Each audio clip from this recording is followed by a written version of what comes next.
Hello guys, welcome to some more Octo WoW and leveling while I'm listening to Agents of the Inquisition from what's it called again? They won't say it. So yeah, I really enjoy that podcast. Warhammer 40,000 universe.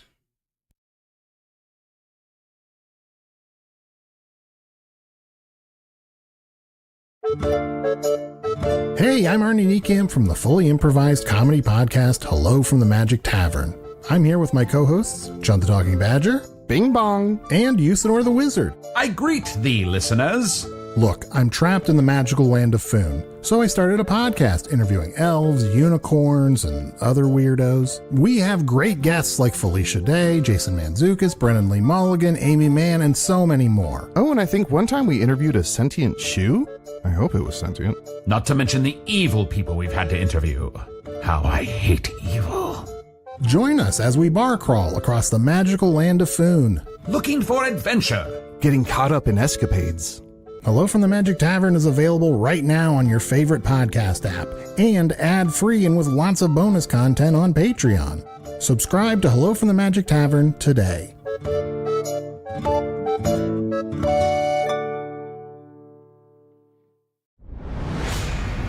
You have all survived the boarding assault on the Lucky Strike, though your confidence has been shaken.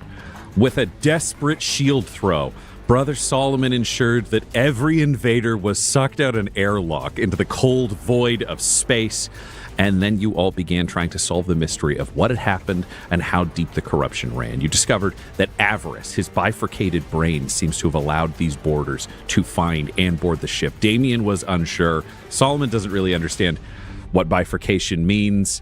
And Morgan, you've been trying to figure out exactly what secured items could be at risk. This investigation continues for all of you. Morgan, you are looking at some files, I believe, to try to figure out if there was anything additional that was lost. What was it specifically? You have Romeo with you, so you've collected him. You have the photographs, but you couldn't find anything else. Is there anything left in your digital footprint search of interest to you? I think now that she's gone through all of that, the next question is to talk to Closet about what went down. So Okay. she will go to Closet's area to talk to him. And you find Avarice and Talos Iva waiting outside. Talos Isi goes, "Oh, hey, so I'm not allowed in or I'll be deactivated, but I can't scan his brain if I can't use the brain scanner." Yes, that makes sense. Wait here. She will knock or like keypad or whatever, Yep, however you get in there. You hear a voice come through that just says, "Only you can enter. Talos, if you try this, I will deactivate you." Okay, buddy. The door opens. Yeah, and she'll walk through and wait for the door to close. Closes. You can see damage to the walls. Some of the equipment is sparking where it has been damaged. None of the large systems, none of the things that you'd see that you would think of as critical, like the Resuscitrix is untouched and unencumbered. Closet is just currently disassembling the gun servitor for parts. Okay. Don't know which part of this could be trapped, so I'm just taking the whole thing apart. Perfect. Thank you for all of your assistance with that. A second thank you. Meaningful. You're doing good work. I have questions about Avarice's access to the ship's systems. I'm assuming that I have the highest level clearance. Is that true or not? Correct. Can we put something in place so that Avarice will not be able to, say, allow another ship to board us in the future without my saying it is all right? How would you wish to do that? Make it so that his actions have to be cleared by me while I am on the ship. So he has no access to comms or information or internal processing? Only things that will make this ship accessible to another ship in the same way. That would be any new spheric or digital link, theoretically. It's that complicated then. Yes. I see. Talos Iva wants to scan Avarice's brain with your stuff in here. No. Would you be able to scan his brain Yes. without injuring him? I believe so. Fine. Would you finish doing that and then scan Everest? Finish the disassembly of this servitor, then scan Avarice. Correct. Then am I cutting off his access to information and communications? Or not? It's just like wrestling with this because it is like, it would be nice if we got a heads up that we would have been boarded in the night. But also, he sort of runs the operations on the ship, especially when we're not here. So it's just, I will get back to you on that. Affirmative. Do we have reason to distrust Avarice? I'm not sure yet. We have to do that scan. Why am I doing this scan? We want to see if his bifurcation has been tampered with in any way since the beginning of our mission. There have been no life forms on this ship other than permitted beings, with the exception of the last hour. Right, so he hasn't been in contact hello? with anyone. There isn't any way that some sort of digital interference could mess with his flesh brain. What? I'm asking. It's not my area of specialty. You're asking if someone could have messed with his flesh brain and made the bifurcation different. Yes. Not that I'm aware of. I will do a scan. Thank you. If you distrust him, do you distrust our mission? I trust Valentine, and if this is the way he wished things to go forward, then our mission is the mission. That is a non-answer. I require a direct answer to the question asked. I trust this mission. I'm just trying to see if there are any holes in the situation at large. I will check his brain for holes. Thank you. Morgan will leave.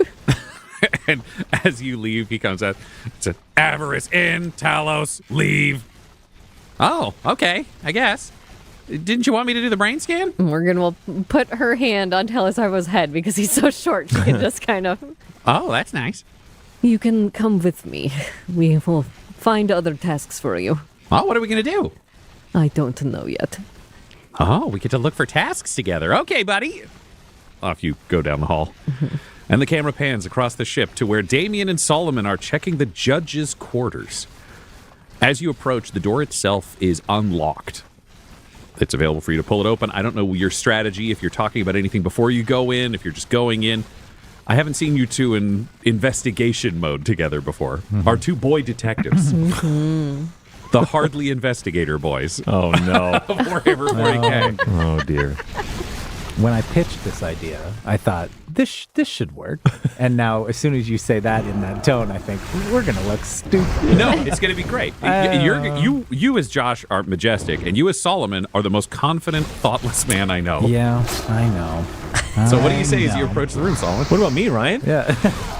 I love you, Tyler. Oh, that's nice. Damien's probably going to hate this no matter what we're doing. Yeah. Yeah. Slow, yeah. Yeah, Solomon does not have any training in gathering information of this way. He is led exclusively by, like you were saying, like an unflinching confidence in his ability to complete the mission. But as he has learned and continues to learn hard lessons, is that you need to be careful and you need to be pragmatic and you need to be thorough. So as I think he would be going down and talking to Damien, I think that would be a lot of the preamble to this thing. It's like we have to be very careful as we investigate the judge's quarters. We must not disturb the scene. We have to go in and look for even the smallest shred of information or detail that might give us a inkling of what happened to the judge, who took him, where he is now. Do you think you think you can do that? Aye. Excellent. I'll be honest, this is not my forte, but I'm relying on your keen eye and sense of detail to get us through this. Well, I do have some experience conducting investigations. That's what I like to hear. Come, show me. Let me learn. And Damien will step into the judge's room using his experience of looking for evidence of heretics, which is to say, assuming everyone's a heretic and finding the evidence that fits that, and then persecuting them. That has to be kind of what you're taught as a witch hunter, is to like suspect everyone and Absolutely. yeah, right. So I don't think it's a conscious thing of like, this is how I do it. It's like, I am coming into this with my own assumptions, and I'm looking for evidence to back those assumptions up, which is that the judge was taken by the people out in the hallway, so he's just looking for signs of a struggle. Because the judge leaving with them and the judge being taken are two very different scenarios. So he's looking for signs of the judge trying to defend himself and signs of a struggle. That's what he's looking for. Fantastic. Can you roll me an investigation, and I will give you advantage because you are being helped by Solomon, who is learning but asking questions. Also, just as a quick interjection, can we say we put some clothes on before this? Would that make... No. Well, did you? Absolutely not. Did you stop from your investigation to go take 5 minutes to put an outfit on? Is Solomon 5 shy? minutes? No, I just thought we would, protect your we don't want to contaminate the crime scene. I'm wearing underwear that's dripping, drenched in my own blood. we can't spare the minutes to put on the armor and all that, right? So we're just the two of us with blankies over our shoulders. I thought with even our bed sheets even a draped over modesty us. blankie might be nice. Well, here's the question. Does Solomon find being in his underwear immodest? I'm not necessarily concerned about modesty. I think at this point, it's like he's been cut open repeatedly. So I think the one little pair of underwear Well, then that he I has think is you like, should voice it to Damien, because if this thought came to you right now, it came to Solomon right now. He's stepping into the crime scene and you realizing you're covered in blood. Yeah, before. But Damien, should we be concerned about our state of dress and health? Should we cover ourselves to avoid adding extra DNA to the scene? DNA.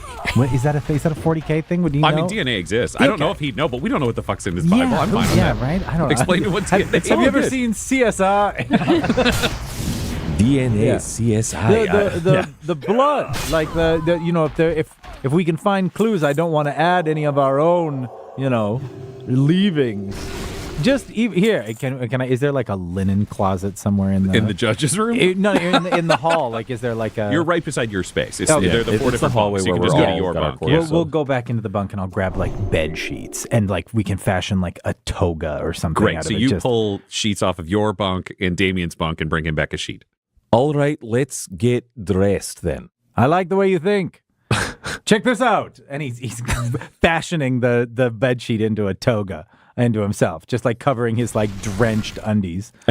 and Damien's like taking his like witch hunter coat like off a hook on the wall, just putting it over and like actually like closing it. He normally wears it open, he's closing it so that he's covered up his legs and stuff like that.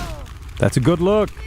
It's my look. That's why I said it. Enough of this. Oh, come on, let's go then. I like your drive.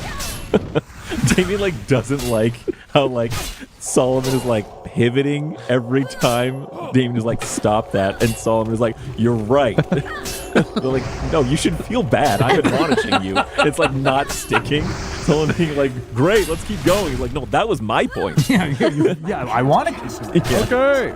Don't tell me what I want to do. See, look, no blood. Everything's contained. And this again is sort of going against like Damien's investigation philosophy of like the assumption of like our blood contaminating isn't even like a thing to him. Like we could bleed all over this stuff. It's our blood. I know that. I don't care, kind of thing. But he's fine to proceed now. And we'll take a look. Are you looking for an investigation? With advantage? You will get advantage because Solomon has helped. Solomon remembers back on Promethea, sometimes there are issues with corn or there are industrial accidents. So CSI are the corn scene investigators where they go to make sure that whatever happened is not repeatable and make sure that there are no threats on Promethea. But it's very important that things do not get mixed up. Again, it's this interesting high-tech, low-tech environment that he has his experiences within. And it's very important to find out who is injured, if somebody's disappeared, who else could be there, and not contaminate scenes because you're contaminating corn, which, like Oromite, are the tears of the Emperor. So now I'm writing down corn scene investigations. Well, you don't know that, Damien. That's just Solomon. I will explain the concept. Just as we're rambling. getting dressed. Damien against his will learning This about reminds corn me of scene investigation. Promethea. Oh, there would be accidents in the corn mill. Those people would get destroyed. And there I'd be There I'd be changing my clothes. changing my toga to cover my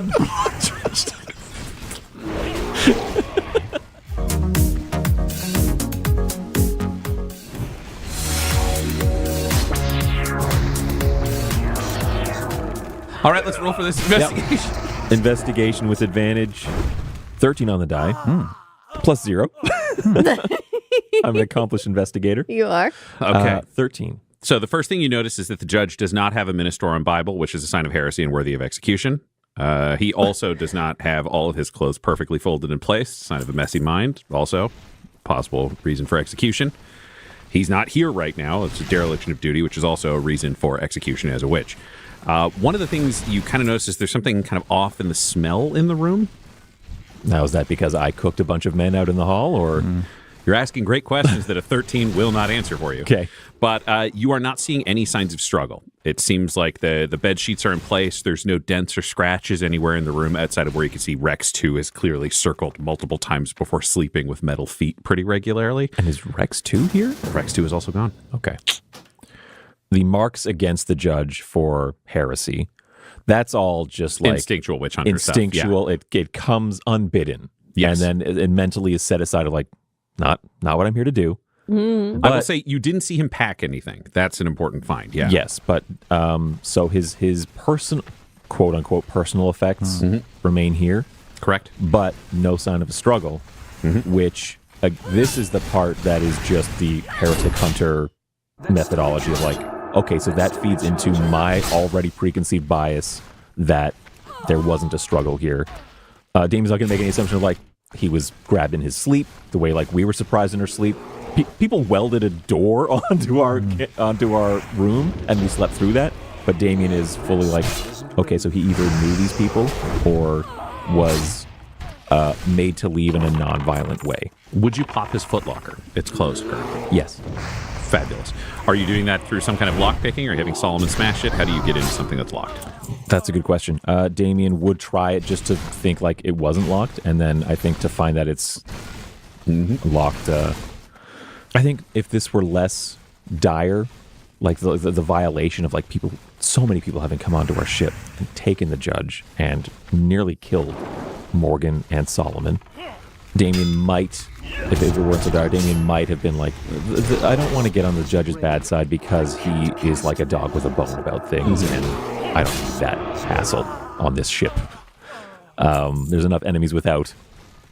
Don't need enemies within.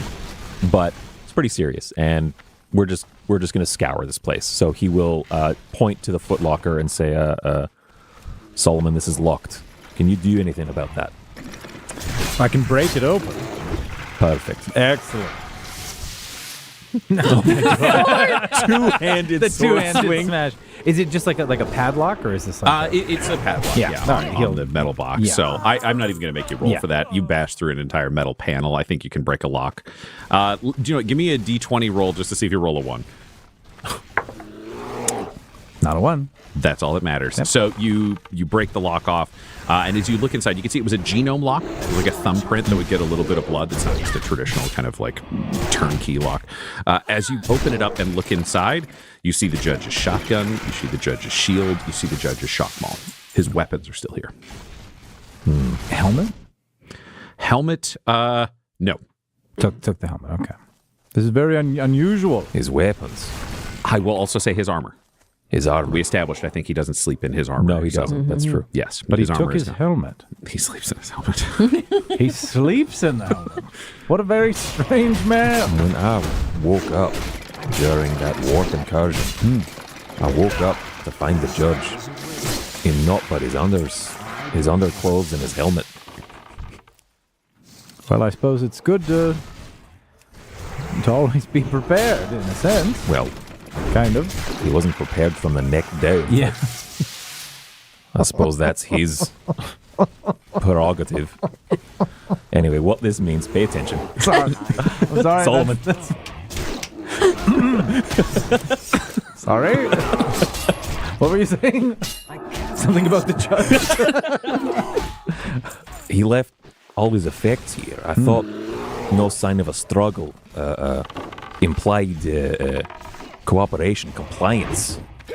But I've never known him to go anywhere without his weapons. And I've never really known the judge to be compliant either. To me, this seems like something that he did under duress, in the same way that Morgan found herself confronted in the night but chose to fight back. Maybe the judge didn't make that choice. What kind of person could make the judge not lash out and leave his duty? Perhaps they leveraged the cyber mastiff. Do we know about his family? You and I do not. We did. The red dog is just Morgan. Just Yeah, Morgan that- who's yes. aware of that. Solomon, one of the things that has been distracting you, it's why your brain has been so aflutter during this conversation, is a particular smell, and I want to know if you can identify it. Can you roll me a medicine with advantage? Ooh, I'm fairly medicinal. That is a dirty 20. Nice. Dirty 20. The smell that you are experiencing, it's reminiscent of a smell. It doesn't exactly match something that you'd experienced before, but knowing that you grew up around grox farms in these other areas and that grox are large and very dangerous, especially when enraged, this smell reminds you of something on Promethea that are called sleeping salts. It's a salt that can be spread around that creates kind of a noxious fume that can cause grox to become dozy. It will knock people out in an instant, but it doses and sedates larger beings like grox. There's something about the smell in this room. It's very, very faint. It's blended with the smell of the burning from the hallway and the combat that took place. Though you opened this room and it was relatively fresh. So for you, that's what stands out here. Is there something similar to that? So I'll pass that along to Damien. This is a bit of a stab in the dark here, but I smell a very specific kind of sort of sleeping agent we used to use on Promethea, these sleeping salts. I haven't smelled that in a very long time, but it takes me... It's a very specific thing. This isn't just a false positive here. I'm confident that's what this is. I don't smell anything. Well, yeah, this is a Promethean thing. I don't know if you'd even recognize it in the mix. All the smell of burnt hair and everything around. I know that smell. So what does this mean then? I'm wondering if they drugged the judge, if they were able to sneak in. This is an inhalant. Yes. And maybe that's why they were able to spirit him away so quickly. And does he sleep in his helmet? Is that what we're... Because that would explain that too, if they just hauled him out of bed. My question then becomes, why bother with Morgan at all? If they came to get the judge, and they got the judge, why was this person toying with Morgan in her sleep? That may be a question for the interrogator. It's very peculiar. Do you think you could smell these sleeping salts in our room? Just occurred to me that we slipped through the welding of metal to our door frame. That is strange. So, if everyone's been incapacitated, I mean, they've just lost 50 soldiers, 50 boarders. By what? Going after Morgan, but wanting her awake. If she was drugged, they could have walked out with her, just as they did with the judge. None of this makes sense to me, especially if this is something that theoretically the Inquisitor sent down. I don't know why all of these mixed messages. That also troubles me and puzzles me. You're right, we should check our room, though, just to be safe.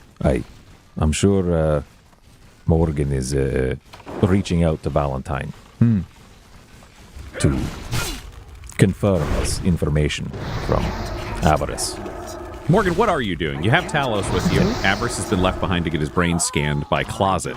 Yes, so Morgan is buying time while that scan is going on because she wants just the information and also wants time to turn her own brain over to try and suss out everything that has gone on and what it means to the mission at large.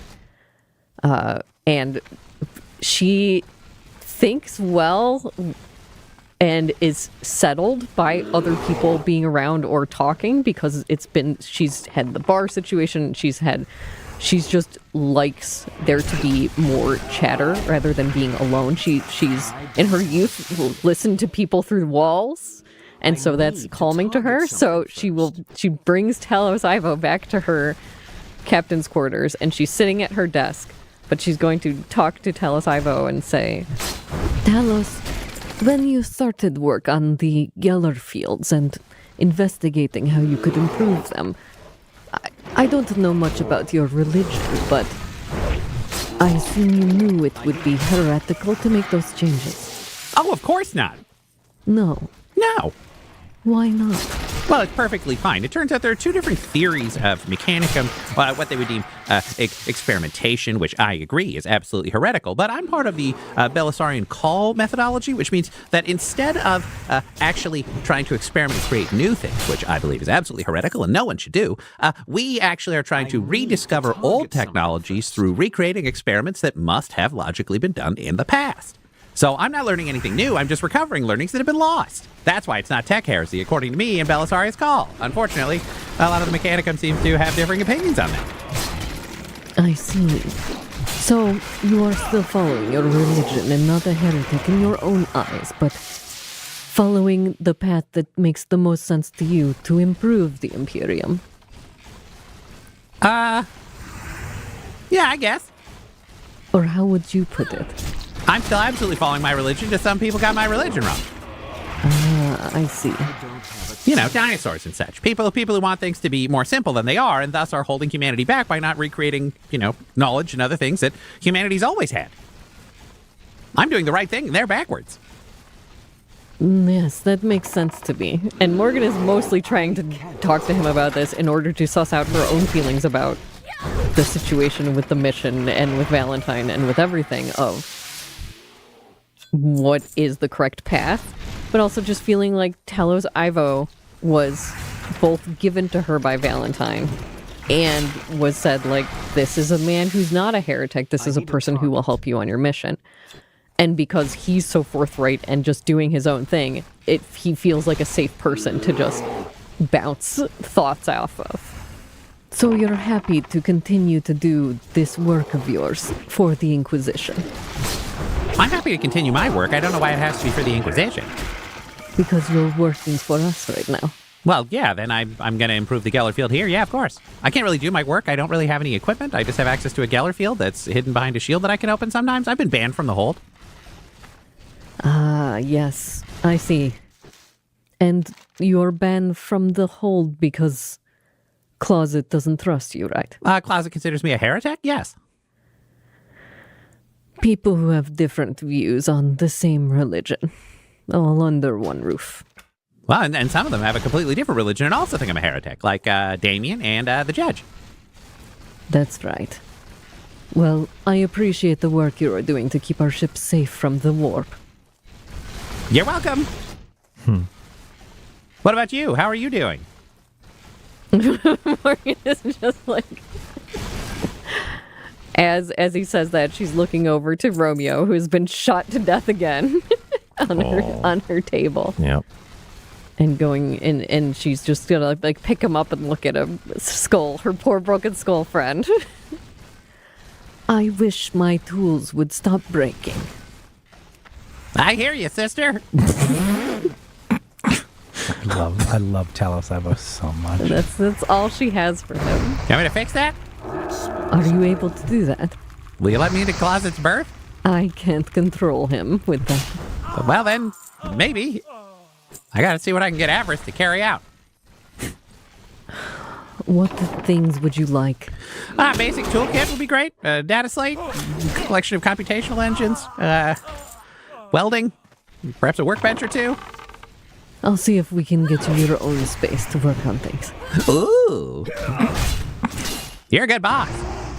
Morgan is just has nothing more to say, and we'll leave Romeo on her desk, and then is going to exit back towards seeing how far Closet has gone. Well, I wonder if I'm just supposed to wait in here until she comes back. I'll do that. Talos goes and sits down, just patiently waiting in the corner on his tracks. And you go back to find Closet.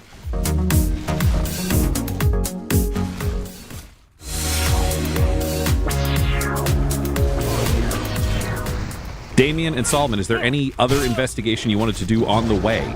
You see Morgan moving past back towards Closet section of the ship, but that does not necessarily mean you need to follow her. I think it gives Damien pause for a moment because he doesn't know about the astropath cost of calling Valentine. So he thinks it's weird that she's not in the astropath room just talking to Valentine or waiting to be hailed by Valentine or anything like that. I was just like, oh, weird.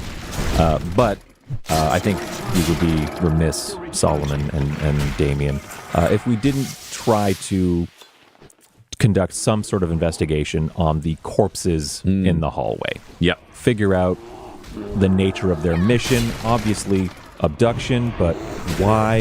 Who are these people? I burned a lot of them. Did I burn all of them? I can't actually recall now. Did you slay some? With your sort of like cut them down so that they're not, immolated, or they got crushed by the shield. Those guys are probably our best bet. The gun servitor shot a few too. Yeah. Okay. So there are some that are not absolutely I think fucking maybe like toasted. 5% have not been burned. I was gonna say they have legs and arms left for the ones who got heavy guns. I was gonna say, A few I of them were remember crushed, pink but there are mist. pieces. Yes, There's a that's lot true. of mist, yes, but there are pieces left that have not been burned alongside the bodies that have been. A great start then, I think, would be the ones that Solomon crushed under the door, because I didn't incinerate them. That's probably the most intact evidence we're going to find, and then seeing what we can find there, and then maybe having to sift through like charred corpses and get a sense of maybe what we can find. Okay, so we're going to start with the bodies of the wall. Solomon, are you helping with this, or are you doing your own search of something else? I guess if you want to start searching the bodies, I could get back into our room and see if I smell those smelling salts anywhere else. Okay. And Yeah. see if anything else if anything in our room got fucked up. So Damien would be like, howdy back. Want to have a look at these bodies. I can help. Great. I'll get a perception from both of you. I'll have you both roll with advantage. You have time to look, and you're seeing what's there, as opposed to, I'm not magically making evidence appear. Natural 20. Fabulous. Much worse. Just a 7 for me. 7. You're not sure. There are so many smells. You had to punch through a door. Fire was in the room. There's just not nearly as much subtlety available to you in your own quarters. Meanwhile, out in the hallway, Damien, you find a couple of different items. You realize there are a pair of goggles that survived. As you pick them up and take a glance, you're realizing that the equipment on these guys is not booby-trapped. You have enough familiarity with equipment through some of the training and experience that you had that you're able to just kind of check it out. They had night vision. They had thermal vision. They had gloves. They also appear to have had something in one of their pockets. You're not sure if other people had it, but it seems likely. It's a device that you'd recognize as a stummer.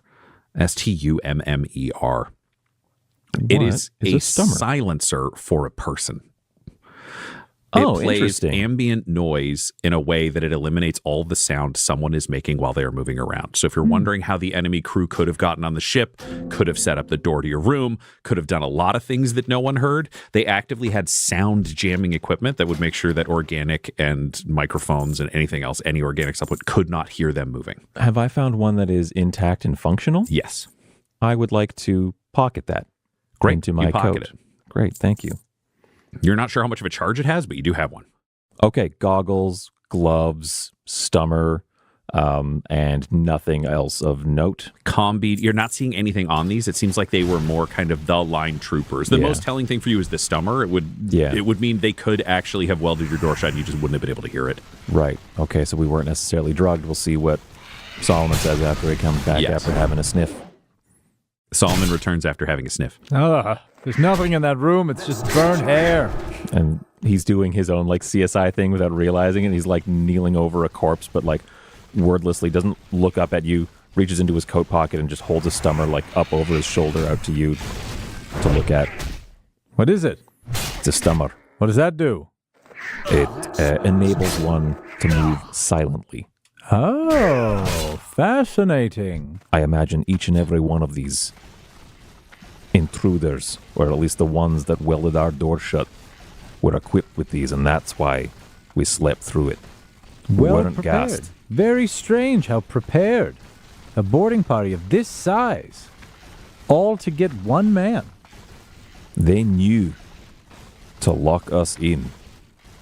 They knew to throw overwhelming numbers at us. Mm-hmm. How are you? So they knew us. We're a secret unit. Perhaps this is Valentine's orders that they're working under. No one else that I know of knows we're out here. Actually, I believe Gilliman knows we're out here. But that's about it. Solomon, you were not aware Gilliman knew anything about this mission. I'm sorry, what's that? This is an op that's been requested or ordered by Rabute Gilliman. I feel like that would shock him. Yeah. Like foundationally, but in that way of like, oh, well. Hey, no, that's enough of that. This is serious. But of course it's serious. It never wasn't serious. That just means that we have to absolutely get to the bottom of this. Oh, well, I'm glad you think so. Yes, absolutely. We'll redouble our efforts. And Damien's like frustrated, but also like you don't want to tell him to dim his light. Yeah, and he doesn't want to get pulled into the trap of like, this is going to sound mean, but he doesn't want to get pulled into the trap of like talking to Solomon. It's like he is looking for that distance at all times of, I'm not his friend. I can't be his friend. Mm-hmm. He cannot endear himself to me. It would be bad for him. So even this stuff of like him being kind of a goof, where like if he was Damien's buddy, would be like, yeah, you're all right. It's like, ugh, I need to take a beat and get mean again. Of like, take that to Morgan. You're in my light. I can't see what I'm doing. So here. I'm sorry, that's my fault. Here, I'll take it to her right away. Good. I like how good we've been working together. Go. Excellent. He gives you a little salute and he turns and goes. And like double time too. As soon as you mention Gilliman, now he's just like, oh, the mission. He's already down the hall. Yeah. You're a ridiculous man, Solomon. What? Go. You too.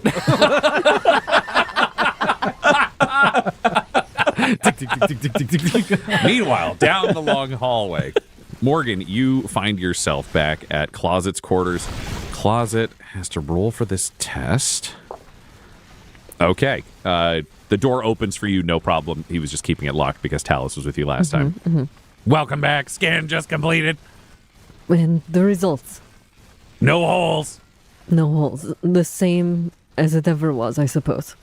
I'd never scanned his brain before. I assumed it was mission priority secret from the Inquisition.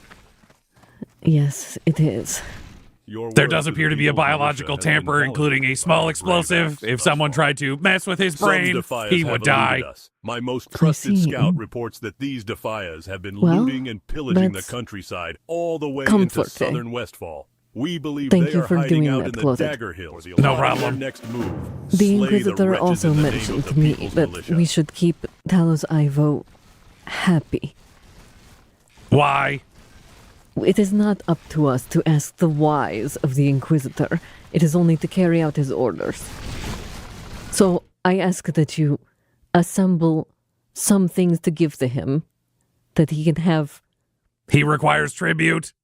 Not tribute. He just wishes to tinker with things.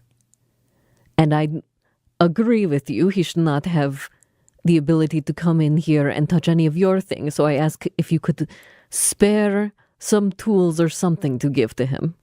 You agree he should not be able to take my things, so you want me to give him my things? Give him the things you're not currently using. Or alternatively, make him a few things. Roll me a persuasion.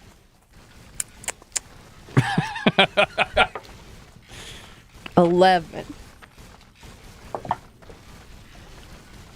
No. Whoa. This was a request. Request denied.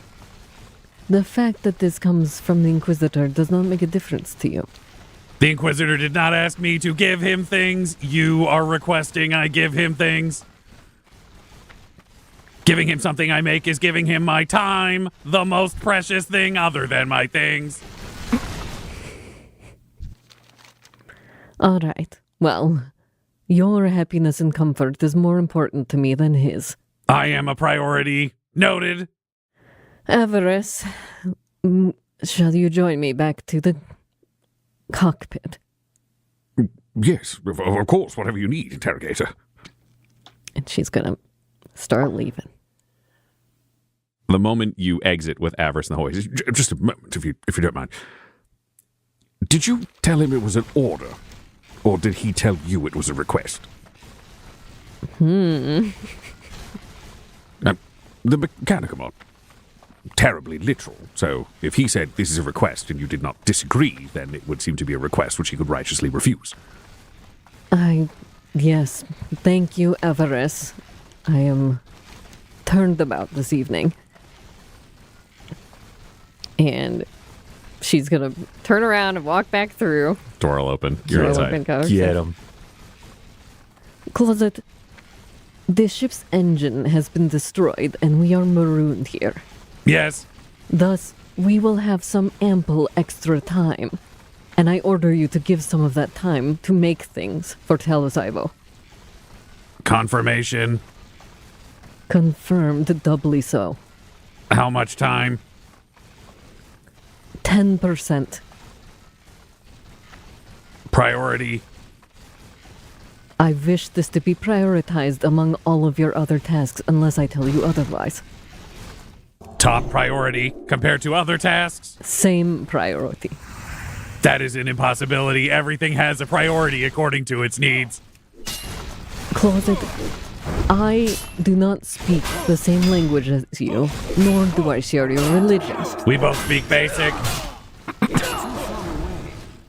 I am telling you to decide on the prioritization.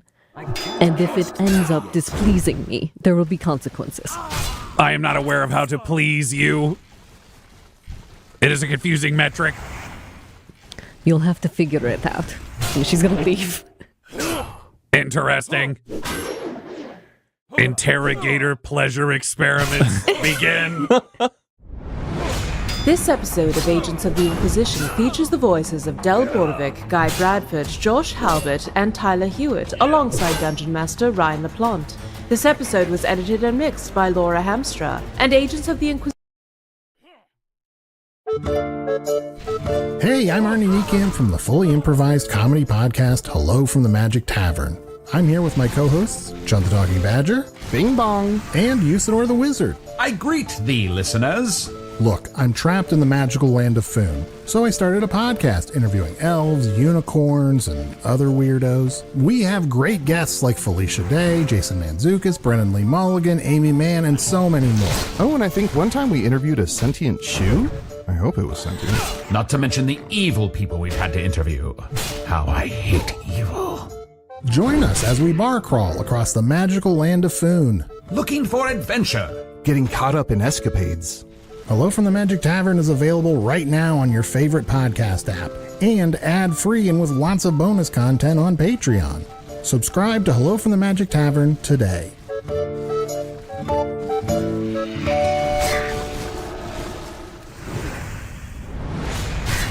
The investigations in the wake of the boarding assault on the Lucky Strike have continued.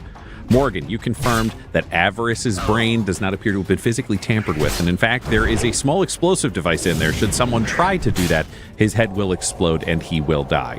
You also are trying to negotiate a détente, a peace between Talos Ivo and your regular Mechanicum ally, Closet, that has become somewhat hostile. Closet is confused by your instructions, but you told him to find a way to give Talos Ivo 10% of his time in a priority that would please you. Yes. Meanwhile, Damien and Solomon have been corn scene investigators, just determining exactly what happened. Solomon recognized this smell of an agent reminiscent of the sleeping salts used to sedate Grox and knock people out on Promethea that was in the judge's quarters, where his armor minus his helmet and his weapons remained. And Damien discovered a stummer on one of the bodies of the attackers that had been left behind, crushed by a wall instead of burnt to death along with all evidence, which means that it was possible for these attackers to move in absolute silence, unheard by anyone, explaining how they could do much of what they did around the team. Morgan, you had recollected Avarice and were making your way towards the bridge when Solomon rushes up to you. Morgan, look what we found on one of the bodies, a stumper. Yes, a stummer. Yes. It makes silence. It makes you move like the wind itself. Yes, I used to use one of those. So that is how they got onto the ship without waking me up. Well, we also believe that they used some kind of sleeping agent on the judge. That would make sense. If they had to physically remove him, and they didn't want him to fight back. All right. But we have one question we can't figure out. If the judge was their only target, and they came to remove him, and they welded Damien and I away, and they used a knockout drug on him, why would they bother waking you? It makes no sense. Solomon, go get Damien and bring him back to the bridge and we can discuss further. Excellent. And he'd like on his heel, Damien! Morgan wants to talk to you. So Solomon is running, like he gets to Damien 30 feet before you, and then it's that awkward moment of all of you walking to the same place as you continue to the bridge together. He gives you the stummer too, just like, here, evidence. To Morgan? Yeah. Great. Great. You're all on the bridge. Yep. So Morgan she's toying with the stummer in her hand, and she's just going to sit in one of the chairs and turn back to look at everybody. Thank you for all of your quick work this evening. I'm reviewing the footage. You all did an incredible job against 50 soldiers. I will note, continuity-wise, for the footage, you have very little of Romeo, but you have some, and you have an exterior airlock door camera. There are no other cameras or microphones inside the ship because you did not want those there for your mission. So you don't have like internal hallways. It's Romeo and that airlock. Yes, but I did see when she was running me down the hallway, but I didn't see them blow things up. Correct. You just saw them smash through a door, but this is still a nice compliment. You found a lot of bodies on the way back. I was going to say, if you've been through the hall, you kind of can probably suss out it's what pretty happened. Clear. You don't need to be a corn scene investigator to know that massacre. Yeah, this is the boys' squad. And good job on the investigations, finding this stummer. Did you find anything else of note? Well, Solomon and I were talking. This seems to be a carefully planned assault and incursion onto the Lucky Strike. In particular, the judge effectively incapacitated. Such preparedness implies insider knowledge. Avarice doesn't know what or when or why he'll receive information, but he ought to know when he sends it. Does he not? Morgan's looking over at Avarice. I mean, yes. All right, so you knowing all of us, the fact that my door was missing, you didn't send any of that information to your bifurcated half. Is that right? I don't know what you mean, but I sent it to the other ship. That answers that then. I received orders from the inquisitorial side of my brain that told me to take us here. When a ship approached, I would send them this information, that I should not warn any of you because you might make choices that would move you against whatever was intended to happen. So the intention was not for us to wake up, fight back. The intention was what then? I only know what I know, which was to send them the information, to allow them on board, and then to take whatever they were meant to take. You told them about my room with no door. That was information you shared. Yes, I obey the Inquisition, and the order came from the Inquisition. All right, I understand. So then, this could have gone differently? Morgan? Yes. For one thing, I will say that Closet did scan Avarice. He has not been tampered with because there is a bomb in his brain. If anyone tries to touch any of him inside, his head will explode, so it is not something that is tamperable. All right. So then it comes back to this was an op against us, ordered by Valentine. Yes, and it was against us, but seemingly only insofar that they were to come and take the judge. As per your question, Solomon, I was woken up in the night with a knife on my back, and I was not privy. I did not want to be interrogated that way myself, so I fought back. But it seems that whoever that woman was, she must be some sort of mercenary or takes jobs and is paid for them. She did not know we are Inquisition. She did not access any of those files. All she knew was she was supposed to come to this ship and get the judge, and it seems she has personality that she said she thought it would be fun to talk to me. That woman, I spoke with her as well. Did you? Through your comm bead, before she destroyed it. She seemed almost casual. Precisely. About potentially killing us all. Yes. I think all she cared about was completing her mission, which was to get the judge. And other than that, perhaps she was pulled by her own whimsy in interacting with us further. Did you recognize her? No. Can you tell us anything else? We've captured pics of her, I believe, from the airlock. If you give me some time, I can look into this. Obviously, I can't use open channels, or it could be much quicker, but give me a week and I can probably find some information. Well, a week, that's plenty of time. We can call Valentine and get to the bottom of this then. And also, when I found Avarice on the bridge, he had been tied with what he called Drukari pain knots. Drukari? Yes. In black silk that were meant to harm you if you took them off in a certain way. Luckily, I was unaffected. I just thought... True, it was a trap that could have caused me a great deal of pain were it not for the Emperor's Crusader. Blessed is a mind too small for trap knots. Yes, absolutely. Yes, the woman was dressed as a Drukari, though she was human. And she had Drukari weapons. And Damien is making just the biggest, stank face of, I agree. Yes, under her coat she appeared to be dressed in armor similar to the witch cults of Camorra.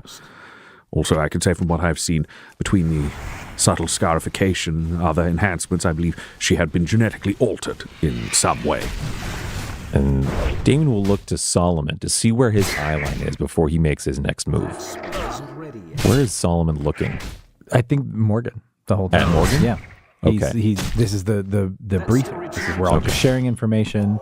He's confident in what he's learned about Avarice, that this isn't like Avarice is, he hasn't betrayed us. Yeah. He received these orders. This is Morgan is sort of the holder of, and I think Solomon is learning or has learned too that Morgan knows a lot more than she's willing to tell people. So I think it's like trying to suss out whether or not is she hiding something? Is she hiding something maliciously, or is it to protect us? Or again, he's not great at reading people, and I don't think he has any reason to believe anyone he's betrayed. Okay, but still, and I think that thing of he's just looking at Morgan. He's just looking at Morgan. Can you roll me a perception? I want to see how much of that Damien gets. 19. Damien got it all. Damien, okay. you were reading Solomon like a book. All right. A week in a room with that man, and you may as well live inside his head. He inseparable. He tells you everything he thinks about. We're like Turner and Hooch. Your Hooch. He's just asleep. You just hear snoring sounds like, Morgan, keep secrets for our own good. Yeah. It's like I learned everything about him against my will. Yeah. I couldn't shut him up. Okay, so you're aware of all of the things that were in his mind. So what is your next play? To gesture with my hand facing away from Solomon. I'm just running around killing greens at the moment. Gothic of Kestrel, and then in the context of questioning. Kestrel question mark. After hearing a description of this gene-enhanced Drukari some yellow clothing wearing Drukhari weapon using woman coming in with what now is starting to sound, as each of us kind of talk about our different interactions with her, sort of having a sense of play and gameful kind of like it's starting to really like Damien is starting to get freaked out. And to Morgan, he will just, because he doesn't, this is again like he knows that Solomon knows the name Kestrel, that Kestrel has invaded his dreams before. And this is just like to get that read of Solomon, to know that Solomon isn't necessarily thinking about that and wants to basically spare the mind of the champion of the taint of even considering a demon. Morgan, normally I would make you roll for this, but I think this is with your extensive knowledge of the Drukhari. There's no one on Earth from Komorra who would ever team up with a Slaaneshi cultist. Their aims are completely at odds. Drukhari are looking to cause enough pain to be able to live forever and never actually get sucked into the mouth of Slaanesh. It does not mean they go dance with demonettes. It's a real problem there. So this would be a very strange and very unlikely choice of servant. I think you're smart enough to be like, anything's theoretically possible, but the odds there are very, very long. Yeah, and I think Damien even saying that, because obviously she didn't hear any of the demon talk, like it didn't come out through the comms or anything like that. The fact that Damien instantly brings that up is for her less about this lady and the situation, because that was not Morgan's track at all. But she instantly tracks that like Damien is freaked out. Yeah. So she makes direct eye contact with you, but makes no movements of her body or anything to say yes or no, and then turns back to Solomon. I think that is all that we will find for tonight. We should all try to get some rest, as we are just stuck here for now. Should we start maybe instituting a watch system going forward? I feel like these incursions on our ship have become too commonplace that we can all just go to bed at the same time any longer. I feel like maybe I would volunteer to take a first watch if we swapped out. That's a good idea, Solomon. We will just have to be sure that we can realign our sleep schedules when we need to go on mission. Yes, absolutely. All right, if you want to take first watch, get into your armor and do so. Done. I will suggest, if you want a night shift, if you're looking at a traditional spread, Closet does not have the same sleep needs as the rest, so we could make sure that he's actively patrolling instead of caught up in his workshop. Would give you at least 8 hours of your day, perhaps, that you could all sleep to make sure that you are synced up for missions. As long as we know Closet can't be remotely accessed and hacked. No more than the rest of us. I'll think about that. Thank you, Everest. For now, Solomon, as you were. And he'll go down the armor. Alrighty. Damien, would you mind joining me in my quarters? Yes. She's gonna walk in and there's Salazar. Oh, hey! Oh. Throne. What is he doing here? Have you just been waiting here? Why, you didn't tell me where to go, so I figured I'd wait.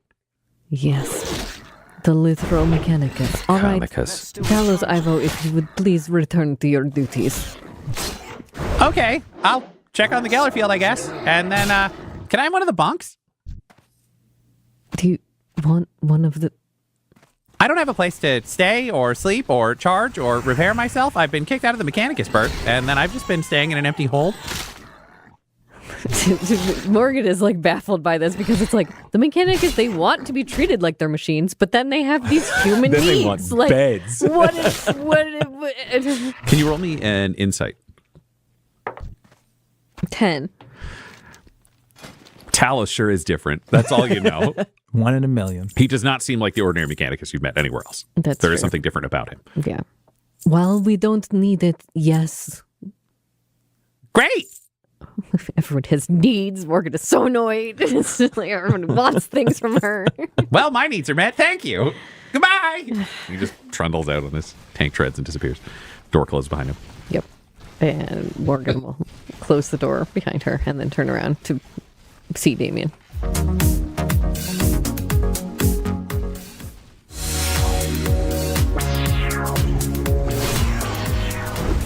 No, Damien. That had nothing to do with demons or the warp. I need a target. How do you know? I know both because the Drukhari don't interact with those demons. They are completely adverse to them.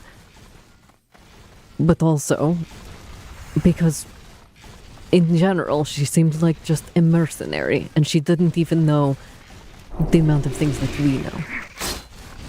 She seemed to be toying with us, playing, taunting.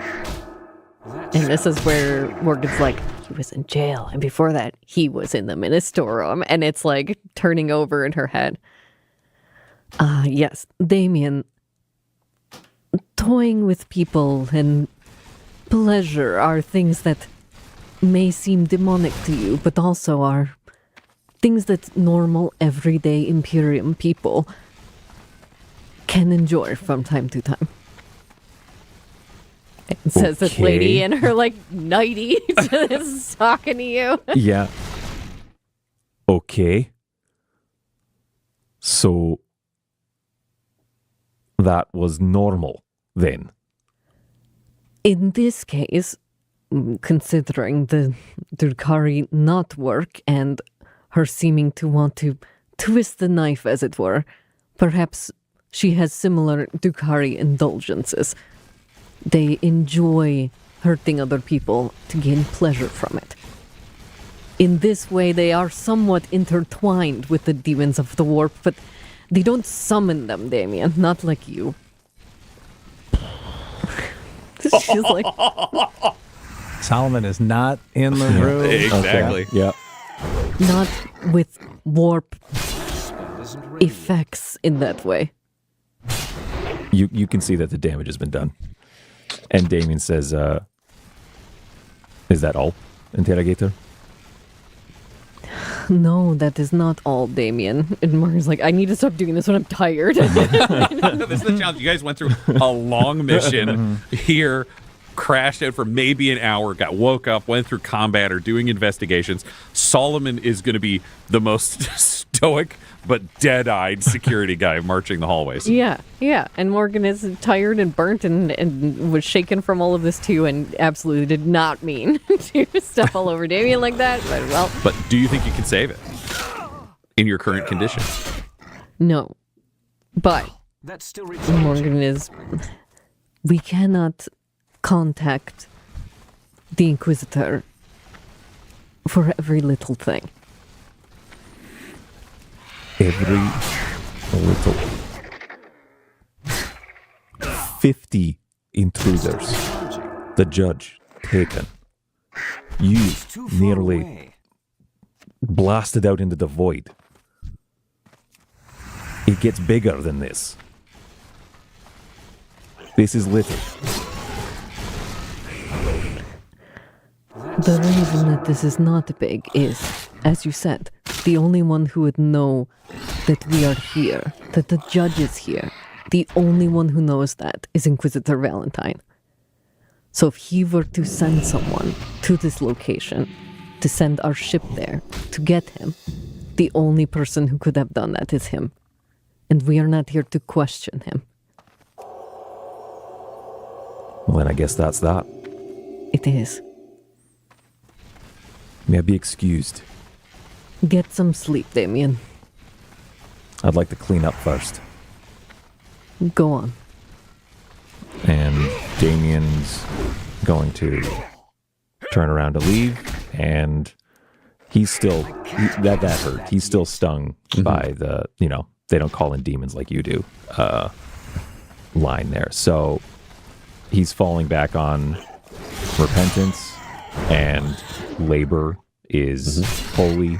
Work itself is its own kind of praise for the Emperor. And so by cleanup, he means like the hall. He's going to stack, drag, strip all the bodies, and all the while he will be reciting the entirety of his prayer book. Because he's got that memorized. Oh, yeah. Yeah. And so there are two people awake on the ship during Solomon's watch. Can you roll me an athletics? 10. Okay, I will say, with the amount of bodies, if you're also cleaning the floor afterwards, it'll take you as long as Solomon's shift. but you easily get that. It's all laid out in the secondary hold. Not closets, the one opposite it, so you can get all the bodies laid out to be vented. Yep. Just take them to the airlock, shunt it out that way, no problem. Checking for additional materials. And they're like what is person shaped still after incineration and stuff like that? They're stripped, they're just naked corpses, and then it's like pile of clothing and stuff like that. Just everything for better minds to pick over. Yeah. Closet is somebody that you can definitely give those tasks over time. He's also happy for raw materials because he'll like strip it down to the threads to use for other things. Yeah. He's got a full setup. His hold is chock full of material and stuff he wants to do. There are many imperial mortuary cults, though, where they're obsessed with death, where there are these things spread throughout worlds, and you have traveled between multiple cathedrals and undoubtedly dealt with multiple sects. Yours is correct. Of course. But there are many. Is there anything from these heretics that have been cleansed, that have been killed? Like, would you want to take their skulls to put them in the chapel? Is there something that you would take from these bodies as a form of veneration or sanctification for the internal chapel of the Lucky Strike? Or no? I think if he can't be certain of of where these people came from and of what they represent in value, their remains cannot be deemed suitable or unsuitable, and erring on the side of caution, full disposal. If there is remains to keep, I think those are like the remains of like faithful servants. Even in death, you are then added to the greater good that is the Emperor's light. Those are the remains I think you keep. That makes sense to me. So, that all gets kind of cleared out and sent off. Biological samples are kept to the bodies that remain, where you keep like a limb, so you've got it for... Even as stripping the remains and things like that, looking for any kind of consistent markings on their bodies or anything like that. Because that's another thing as a heretic hunter, to look for people who mark themselves with obscene heretical markings and things like that. Sure, roll me an investigation. 7. You're seeing a couple of instances of Drukhari kanji, but none of them are consistent. You're not seeing the same markings. It's not like it's on everyone in the same way. It's not the level that you've seen of some cults or witches where it's full body. It's like individual markings, sometimes on a forearm, sometimes an ankle, sometimes a leg. There's one across, over an eyebrow that was hidden under one of the pieces there. You can take photographs of all that to be able to submit them to Morgan. You know, she speaks some Drukhari. I'll do that, because I don't know that Damien can even spot a Drukhari script of any kind to know what that symbol looks like compared to any other kind of written language. It could be any other written language. I would say with the Drukhari that you've seen recently, there are things that stand out specifically to it, because you saw it on the sales of the Raider, you've seen it on the Archon. There are a couple of things like that where you've just had more exposure recently. It looks like a jagged-edged blade the whole way through. They're always swooping little whorls that lead to blade points. It's very sharp. It's very angular. It's very decadent, but also vicious, even in the way that it's drawn. So it definitely stands out to you as Drukhari. I would say you know enough to be able to recognize, like if you saw it on a street now, I think you could recognize graffiti in Drukhari versus just generic street language. Stuff could be similar again, like you could find somebody whose language was based on it, or people who've carried the motifs, but there's enough consistency now with the amount of photographs you've seen. I think you can recognize Drukhari stuff or Drukhari influenced items. The other thing that you notice over the course of the evening as you're preparing is that the chapel itself was not defiled in any way. It seems like none of these invaders set foot in the chapel. You've probably seen one or two xenophile cults over the course of your career. Not a ton of them. It's a pretty rare form of witch, but it can exist. Almost any cult, though, the first thing they want to do is defile anything from the Ministorum. They just want to trash the place. They want to scrawl their own images over things.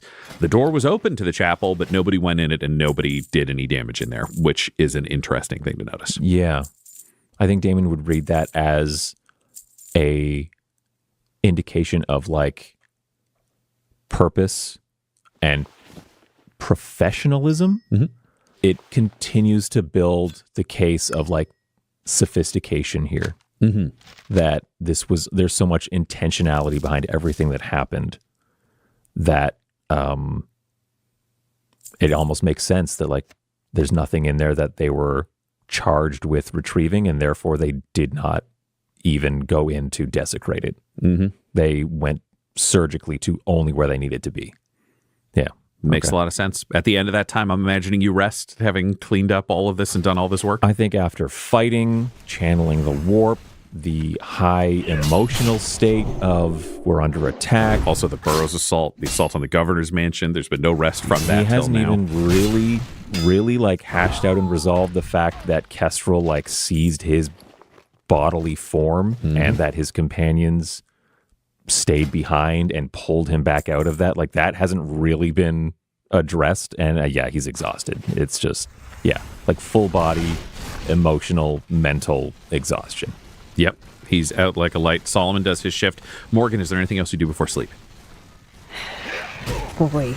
Yeah. Morgan was super tired and does feel bad that she really, really stepped on Davian because she didn't mean to. It was like she's trying so hard to like buoy these boys. And it really was just like a bad interjection.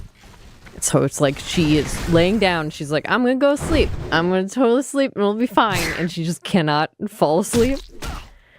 So, oh man.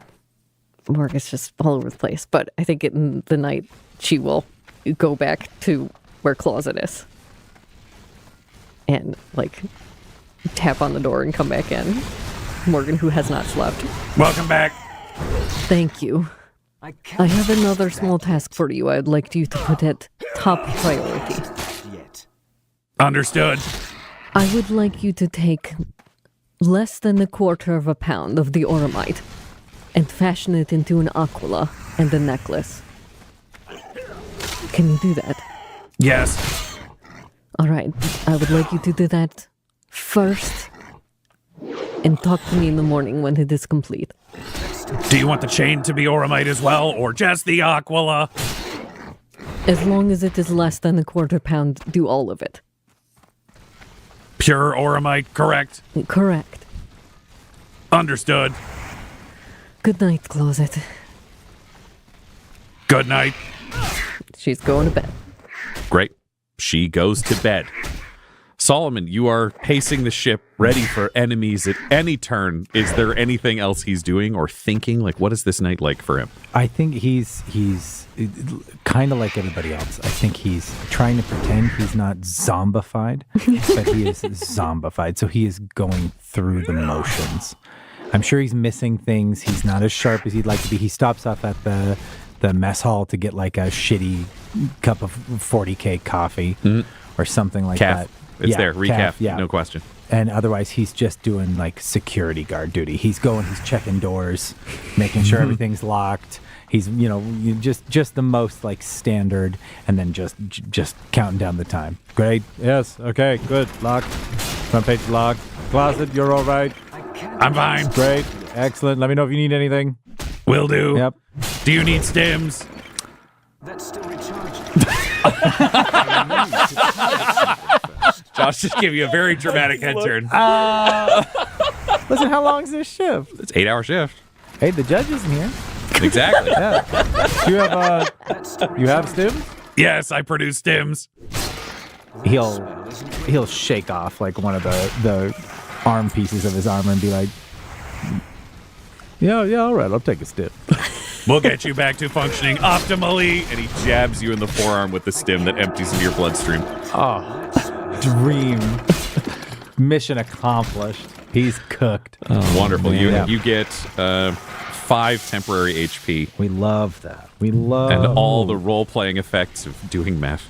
Solomon, choose hugs, not drugs. Let's start a business.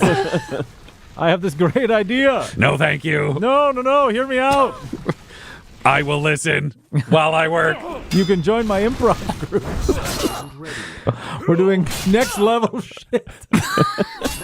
I do not understand these words. Long and short form. The first medium form improv. The medium form improv group. What is improv? Oh, let me tell you about it. Yeah. I'll sit you down. I cannot sit. Oh, I float. Never mind. I do not have a butt. I don't have time to talk about improv. I'm on duty. So I gotta do the rounds. And he just tick tick tick tick tick tick, like he's pep step check it. So now it's not sloppy. I assume a stim is like Like meth, like you're saying? Like it's a little bit. It's an upper. Yeah. Like it's an upper. It's one of the reasons why it adds temporary HP instead of regular HP. 'Cause it's not actually healing you. It's just giving you the ability to push even further through something. Great. So it doesn't have any mechanical effects in terms of rules of D&D 2024, but it does let you. Yeah, as far as like his guard duty now, it's just, he's like zoned in. He's checking everything.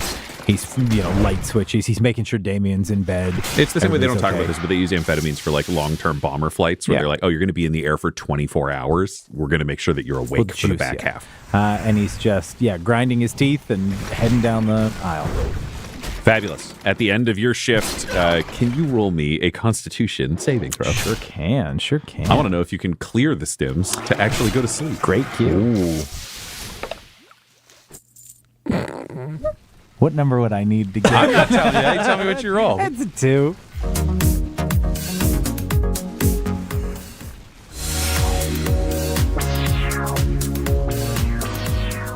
It's a 2. No, you can't sleep. You're the next morning. Everyone's waking up to sit down and kind of have breakfast at the beginning of the day, and you're still amped. Yep.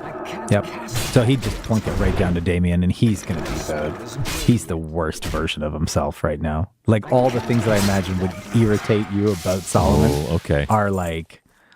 So Damien's sitting down in his little cubby corner where he's got all his writings and stuff like that, and Solomon, you sit down to join him. Yeah, and he sits like right beside you. Damien! Hey, I'm working here. Excellent. Yeah, it's time for breakfast, though. Do you want anything? I'm not hungry, but I'll make you something. Do you want me to get you something? You weren't in the room when I went to bed. No, I stayed up. I stayed up all night. Guard duty. Got to keep the ship safe. Got to keep you safe. Look at me. Uh-huh. Let me see your eyes. Yeah, check them out. Huge, beautiful, they're dinner plates. Fucking Bambi eyes. Yeah. And he's drumming. Like, all right. Okay. What do you want to do today? And hand on top of yours, like stop that. The foot starts going. Yeah. Okay. Did you take something? Oh, yeah. Closet hooked me up. It's really obvious. Mm-hmm. You're nodding. Are you hearing me? What? It's clear that you are on drugs right now. Okay. I had to protect the ship. So you're welcome. Can you sleep? Don't need to. No, you do. No, take another stim. 24/7 vigilance. Solomon. Huh? Do not take another stim. Have you ever had a stim? They're good. They turn all your bad feelings into good feelings.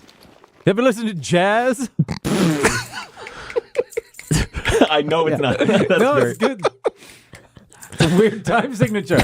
It's like 1512. Solomon, stop speaking. And like on his comms, like closet. Yeah. Do you have any kind of a gentle sedative that you could manufacture? Define gentle. That would allow someone to sleep as naturally as possible to bring them down off of a stim high. Start watching Josh drop it. Yeah. He's just killing you. Like every hand that comes up to like hit an imaginary symbol is like Damien also just like stop it. Like just trying to like hold your wrists. But you are much stronger than Damien. Yes. Good. Do that now, please. Solomon hasn't slept, and he was on guard duty. I was on guard duty. Yeah, that was supposed to be a guard shift. Yes, it was an 8-hour shift. He was functioning at 45% capacity at best, 1 hour in. Did you give him stims? Yes. Give him sedatives to counteract the amount of stims you gave him. To put him to sleep. Aye, yes. We're awake now. His shift is over. He needs sleep. He cannot sleep like this. I'll bring the sedative to you now. Good. And he appears on his anti-grav generator. Put this in his neck. Okay, I was going to say Damien now trying to hold Solomon's attention so that it can just be Closet just jabbing him. Did I hear any of that conversation? Or was that out loud, or was that... It would be out loud. You would have heard his half, but not Closet. Okay. It would be out loud, but Damien is also assuming that you are just on another planet. He's just, bipping and bopping. What do you got? Was those more stims? It's a sedative. You're supposed to sleep, apparently. Oh, I don't know. Who's on guard duty next, though? Solomon. Tell me about Promethean Grok's rearing. Oh, you don't want to know about that. That's old news. Whoa. Come on. That's back on Promethea. We're in space. We're on a ship. This is good enough. He's got him going now, and now he's just going to just point at Solomon's neck. Why don't I tell you what an astropath is? I learned. I was doing some reading last night. Yeah, tell me that. You talk to the astropath can send a message right through space and time. Just a moment, Solomon. Damien, what did your hand gesture mean? Administer the dose. The what? Expose your neck. What were you doing there with that was fun, where you were moving your hands like you were playing some kind of instrument. Inches away from closet a little bit. I was like keeping a beat. This syringe is to go in your neck. Expose it. He produces a syringe when his mechadendrite that floats overhead. I'm trying to figure out how, like, I'm obviously hyping it up a little bit. Yeah. To say, like, Solomon's not like a filthy drug addict. Like, he's not a tweaker that's like he's got to maximize the high. Yeah. I think after, like, by this point when this is all happening, he'd be like, all right, I get it. But I want you to know. He steps forward and it clangs off your armor, missing your neck. Whoa! Okay, Give me that. Yeah. Thank you. He'll gives it to you. Yeah, and he'll it's okay. It's okay. Here, yeah, and he'll be less like underhanded about it. Yeah. Like, put your arm out. Give me the juice. And as you go, like as you do, I just want you to know, this was a good time, and I just think that maybe you and I should do some stims together. I think that'd be a lot of fun. There you go, Tiger. And you know, all right, you are my best friend on this whole friggin' boat. Okay. And he falls asleep at the table. That's fine. And like, I've thought of Damien's like table, right, where he's doing his like writing and calligraphy as like a corner kind of booth. Yeah, absolutely. So he's just going to shimmy out, and he's going to make sure Morgan can't see him doing this. Like nobody can see him doing this, but he's going to like pick closets up in the room. Closet. Back to what you were doing. Thank you for that. Understood. Do you need help moving him? No. He'll sleep here. Odd. Closet just turns around and exits. Yeah. He'll pick up Solomon's feet and swing him up onto the bench of the booth, and he'll go and he'll get a blanket and a pillow and just put that there. And then Damien will like leave. Solomon asleep in the kitchen.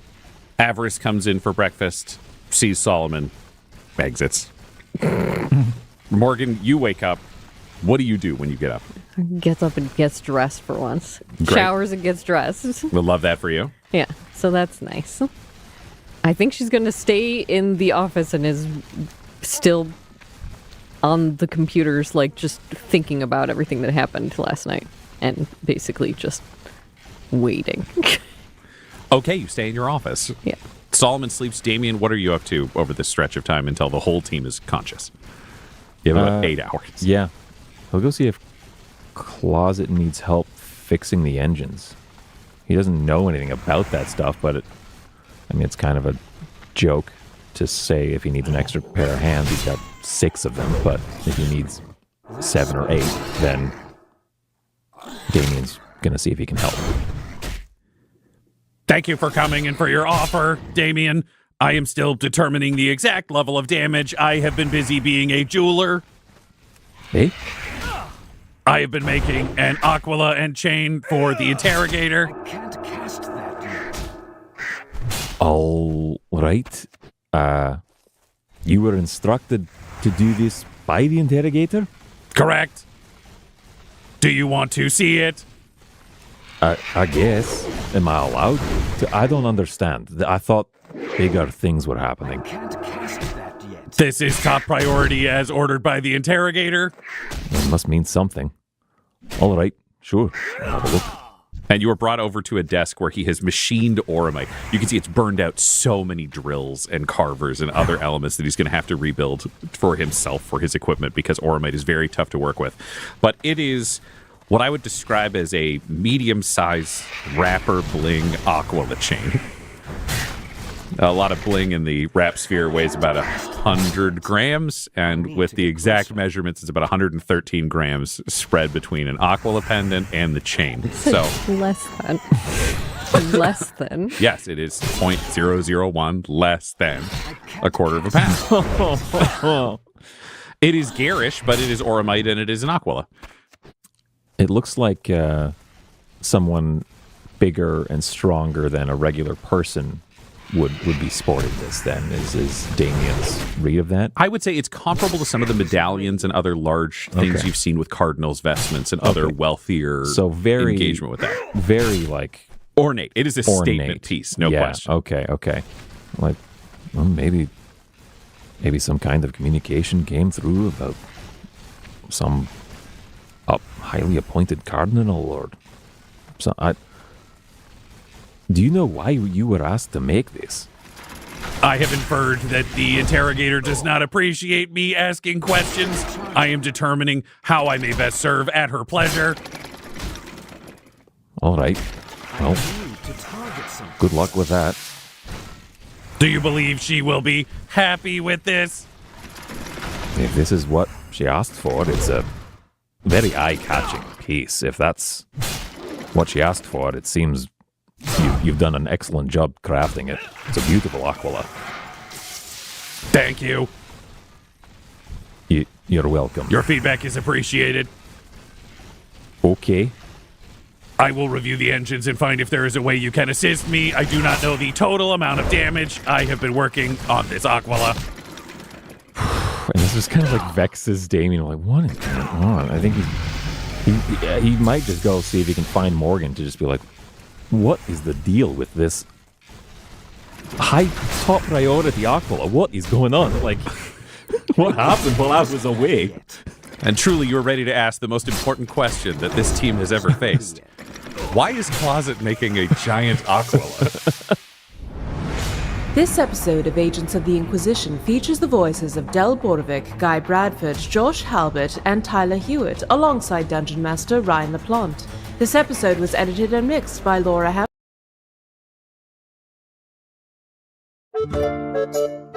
Hey, I'm Arnie Niekamp from the fully improvised comedy podcast Hello from the Magic Tavern. I'm here with my co-hosts, John the Talking Badger, Bing Bong, and Usador the Wizard. I greet thee, listeners. Look, I'm trapped in the magical land of Foon, so I started a podcast interviewing elves, unicorns, and other weirdos. We have great guests like Felicia Day, Jason Mantzoukas, Brennan Lee Mulligan, Amy Mann, and so many more. Oh, and I think one time we interviewed a sentient shoe? I hope it was sentient. Not to mention the evil people we've had to interview. How I hate evil. Join us as we bar crawl across the magical land of Foon. Looking for adventure. Getting caught up in escapades. Hello from the Magic Tavern is available right now on your favorite podcast app and ad-free and with lots of bonus content on Patreon. Subscribe to Hello from the Magic Tavern today.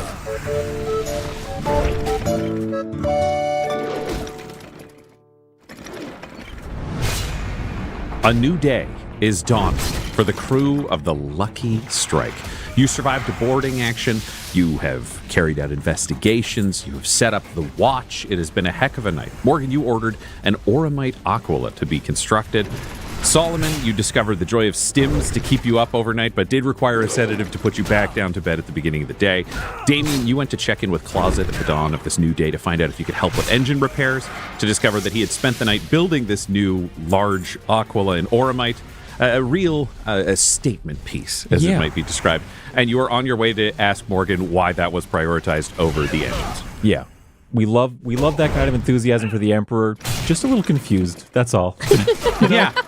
Yep. So she is in her quarters. Do you knock, I imagine? Yes. Oh no, he's not barging in, especially and I think he's still feeling the sting of her saying you summon demons in your previous conversation. That's not so lightly forgotten and dismissed, because he's just predisposed to like hold on to that stuff. Mm-hmm. And as anyone would be. But it also like smacks of like, even in his dream of like Morgan took the role of Constance of declaring him a heretic demon, and that we never should have trusted you. Yeah. Knock knock. Morgan is sitting at her desk, just still drumming her fingers on top of Romeo, who is broken. It's not a priority to get him fixed right now. Enter. Damien will come in, and he will not come far into the room. He's just going to stay by the door and say, I've just come back from closet. He has finished crafting the large aquila chain you requested him to craft and made it number one priority over repairing the engines. I'm just confused. Did something happen? Is someone coming? Is this a gift for someone? Is this what is going on? Marcus puts a hand to her temple. Damien, will you please come in and sit down? All right. I'll come in and sit down.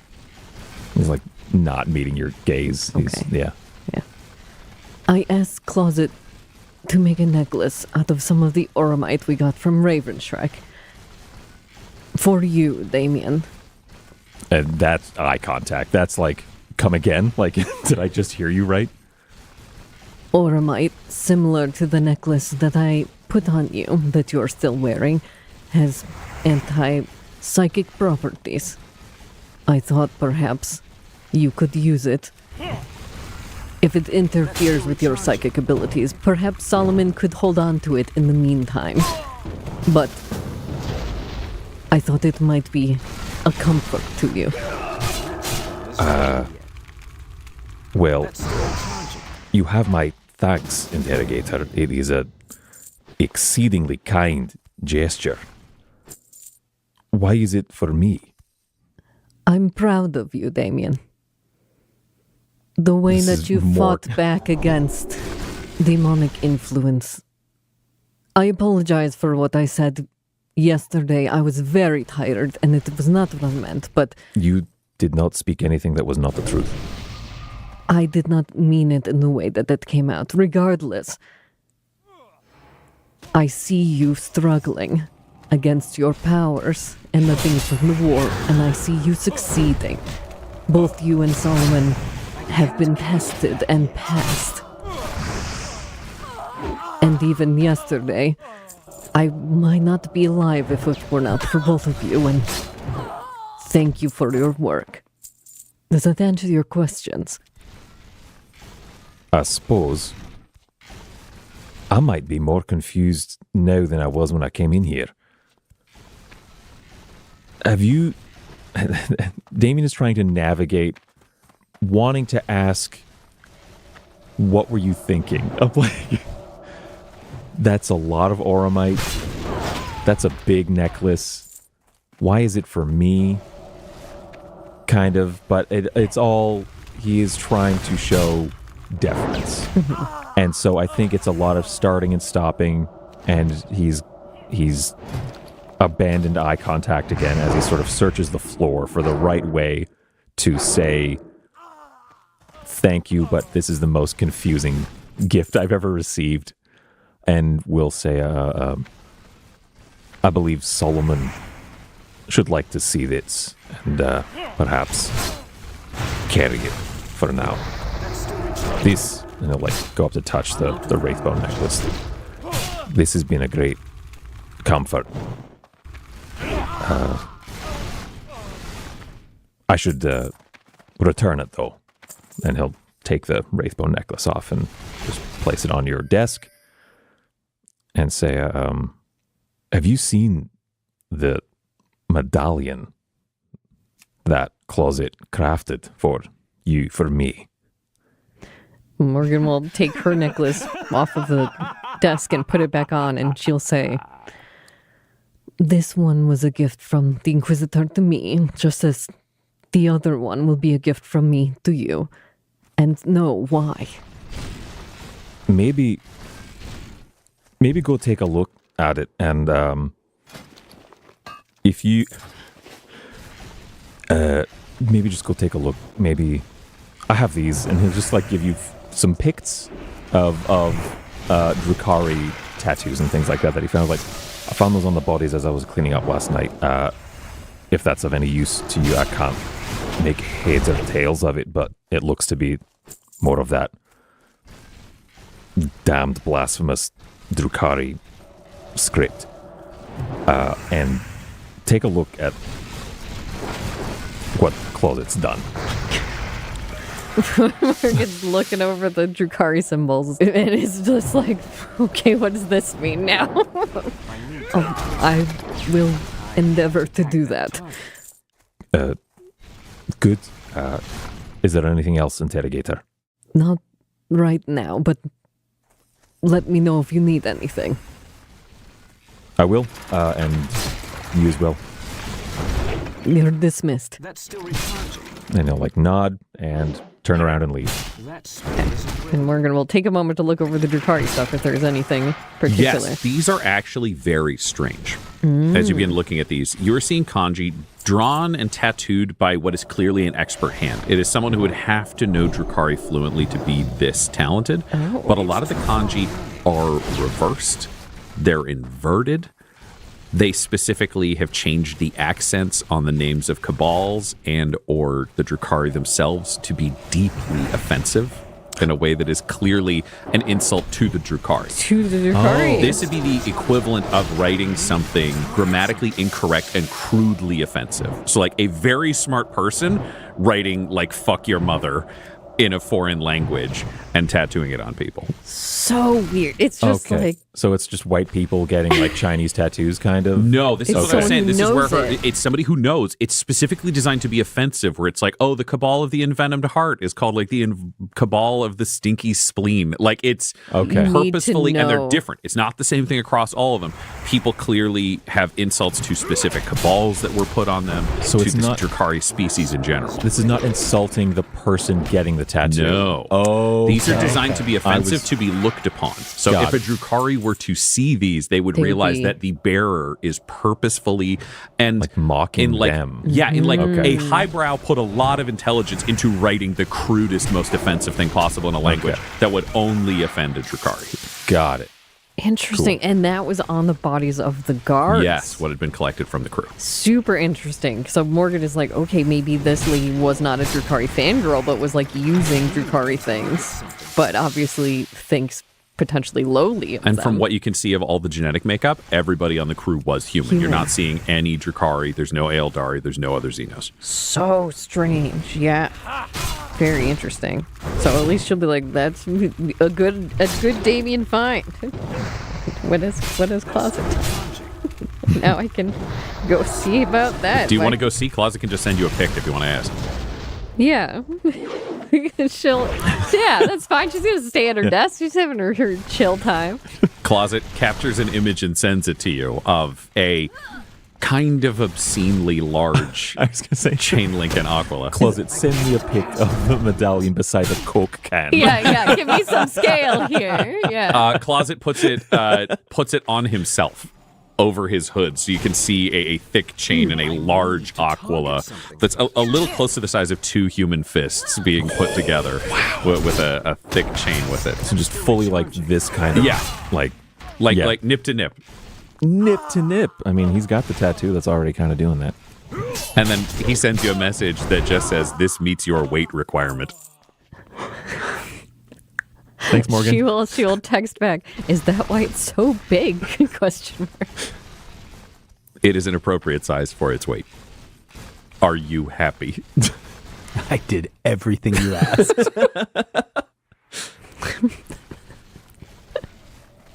Good Lord. What is this? Your happiness is my top priority. Okay. She will write, how long did this take you? From the moment of your request to now, minus 3.5 minutes. 30 seconds providing Solomon with stims and 3 minutes sedating Solomon. He wrote that. Yeah. You asked him how long he spent. He told you the night. He didn't want you to think he was just distracted. So is that like 8 hours then? Yeah.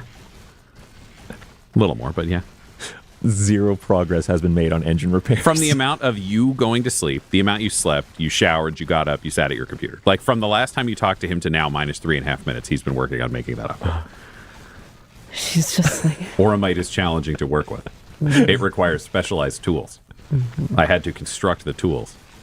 One of the annoying things about writing back and forth with Closet is he can send things as fast as he can think, which is way faster than a normal person can type. So every moment you're like, he's including more binary information. Yeah. Morgan is just like thinking to herself, maybe Solomon can wear it on his belt. And she writes back, good job, send. Excellent, affirmative. I will now move to scanning the engines. Now that the important work is done. Yeah. Without any malice coming from, like, now that you're happy.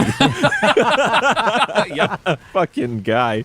It's fine. It's fine. Well, it'll be somewhere. After all that, Morgan's gonna go see if Solomon is sleeping in his room or to like check up. Like Solomon's unconscious in the kitchen.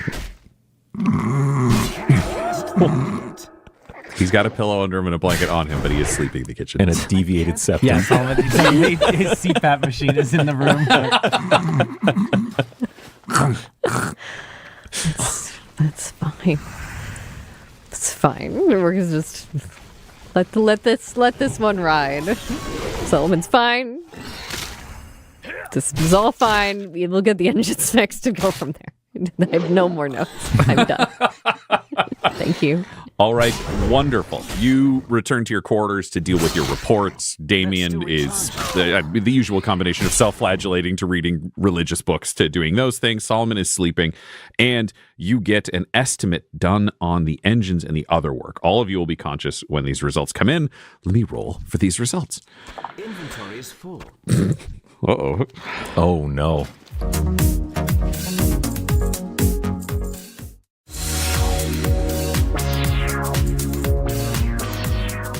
As the group comes back together, Solomon, you awake not quite refreshed. It's a weird thing to go from drugged up to drugged down to conscious, but you're functionally and mechanically, you've had your long rest, so has everybody else. You find yourselves coming back together with Closet ready to give a report in the kitchen. Morgan, I'm assuming you take your regular crate throne seat. Yeah. We've got Damien in his corner. Solomon, made some snacks for himself. It's a late breakfast for him, but he made it happen. And Closet reports. Avarice is also present. So's Dallas. Everybody's here. I estimate that the repairs on the engines will take approximately 110 days.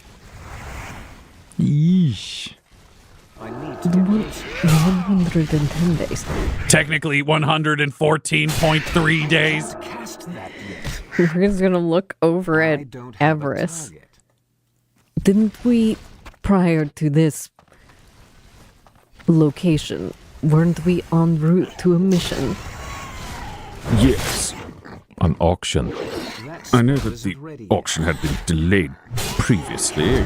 I can send out feelers and see if there is a way to flag something, so perhaps it can be delayed again. Otherwise, we may have to look at a different way of collecting what was required. We don't have options, then, do we? Is this an estimate on how long it will take you and you alone, Closet, to repair the engines? I require skilled help. I can perhaps teach skills, but it could become a net negative for this repair, but a bonus for the future. I am also factoring in 10% of my time that has to be dedicated to Talos Ivo, making him things. Well, why isn't he helping you? I would not let him near the engine unless directly ordered to. He is an expert in Geller fields, not in spaceship engines. I feel like it's all the same to Damien to a degree. Yeah, I mean, I could figure it out, but I'm not super great at it. Also, he hates me. Accurate. Didn't know Closet was capable of hate. The flesh is weak. Machines can hate forever. Is there anything we can do to speed this up? 110 days. 114.3, assuming a level of becalmment equal to our previous stay over. Avarice, do you know anything about engines? No. You let the Mechanicus do it. You'll let the Mechanicus do it. Interrogator, are we to just sit here adrift in space for over 100 days? It's possible that we could send out some sort of distress signal, but bringing anyone else into this situation is going to be a detriment to our mission. What about Beatrice's tug team? How far out are we from Raventrack? Well, we're a short warp jump, but the tugs are not capable of warp travel. They are inter-system sub-light drives. I mean, we allied ourselves with those pirates for some purpose. Are there any other allies that we've made that we can entreat to help us? I don't know anyone. I know everyone in this room, plus Valentine, and plus a few mouthless prison guards. We could possibly ask Beatrice for the favor, considering we only spoke to her a few days ago and now we are adrift. It's a good idea, Damien. I mean, I would point out, if you believe being owed a favor is important, we don't know when that's being called in or for what. I'm not sure about that. I believe we weren't sent directly to the Navigator auction from here. We'd had it mentioned, but then the plan was sent here, and I don't feel an impulse in any specific direction. So your bifurcated brain is fine to sit for now? I need more input before I would know exactly what we are meant to do next. Input from us? No, where are you going? The galaxy at large. You're looking to get there quickly? How are you? Look no I further. need to study astropathic networks, look at news reports, Astra Militarum reports, Administratum reports, all the normal things that I look at while you are doing your missions and while we've been becalmed previously. 100 days from now, the judge could be anywhere. Could be dead, could be corrupted, could be anything. Yes, but the situation as it stands is by the Inquisitor's doing. I suppose we will wait and see what your brain turns up before we make any other decisions. If something changes in the meantime, we will have more information to go off of. That makes sense to me, as long as that makes sense to everyone else. I'm not in charge here. I suppose I can't deny it makes sense. It does make sense. Solomon, do you have any thoughts on this?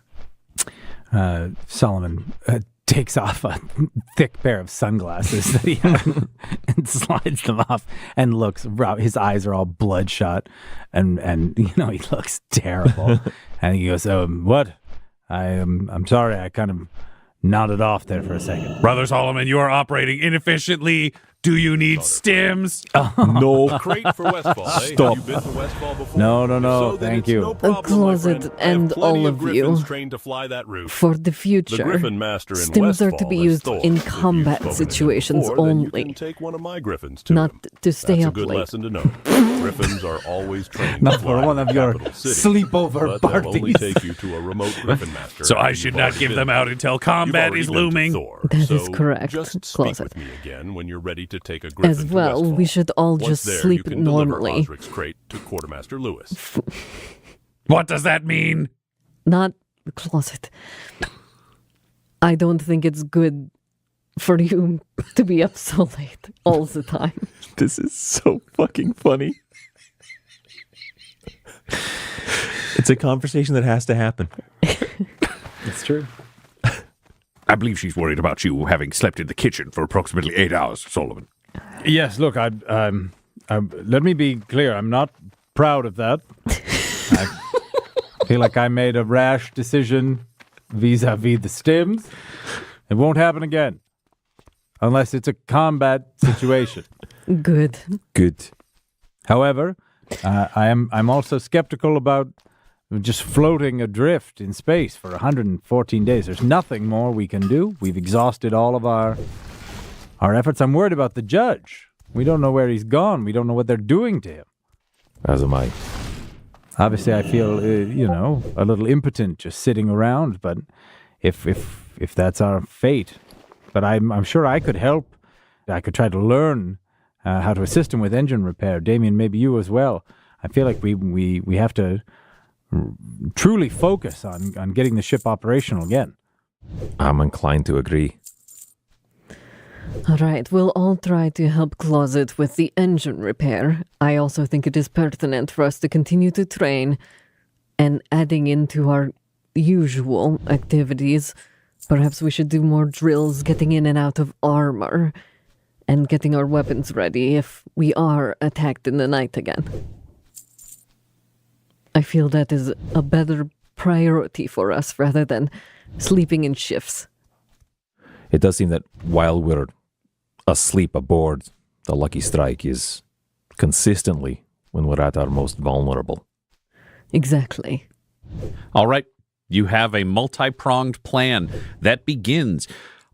We're going to do a bit of a time jump here where we can cover a number of things that are going on. Yep. You are going to be taught some Mechanicus skills. Mm-hmm. Traditional engines, the ones that are sublight, will be taught to you by Closet.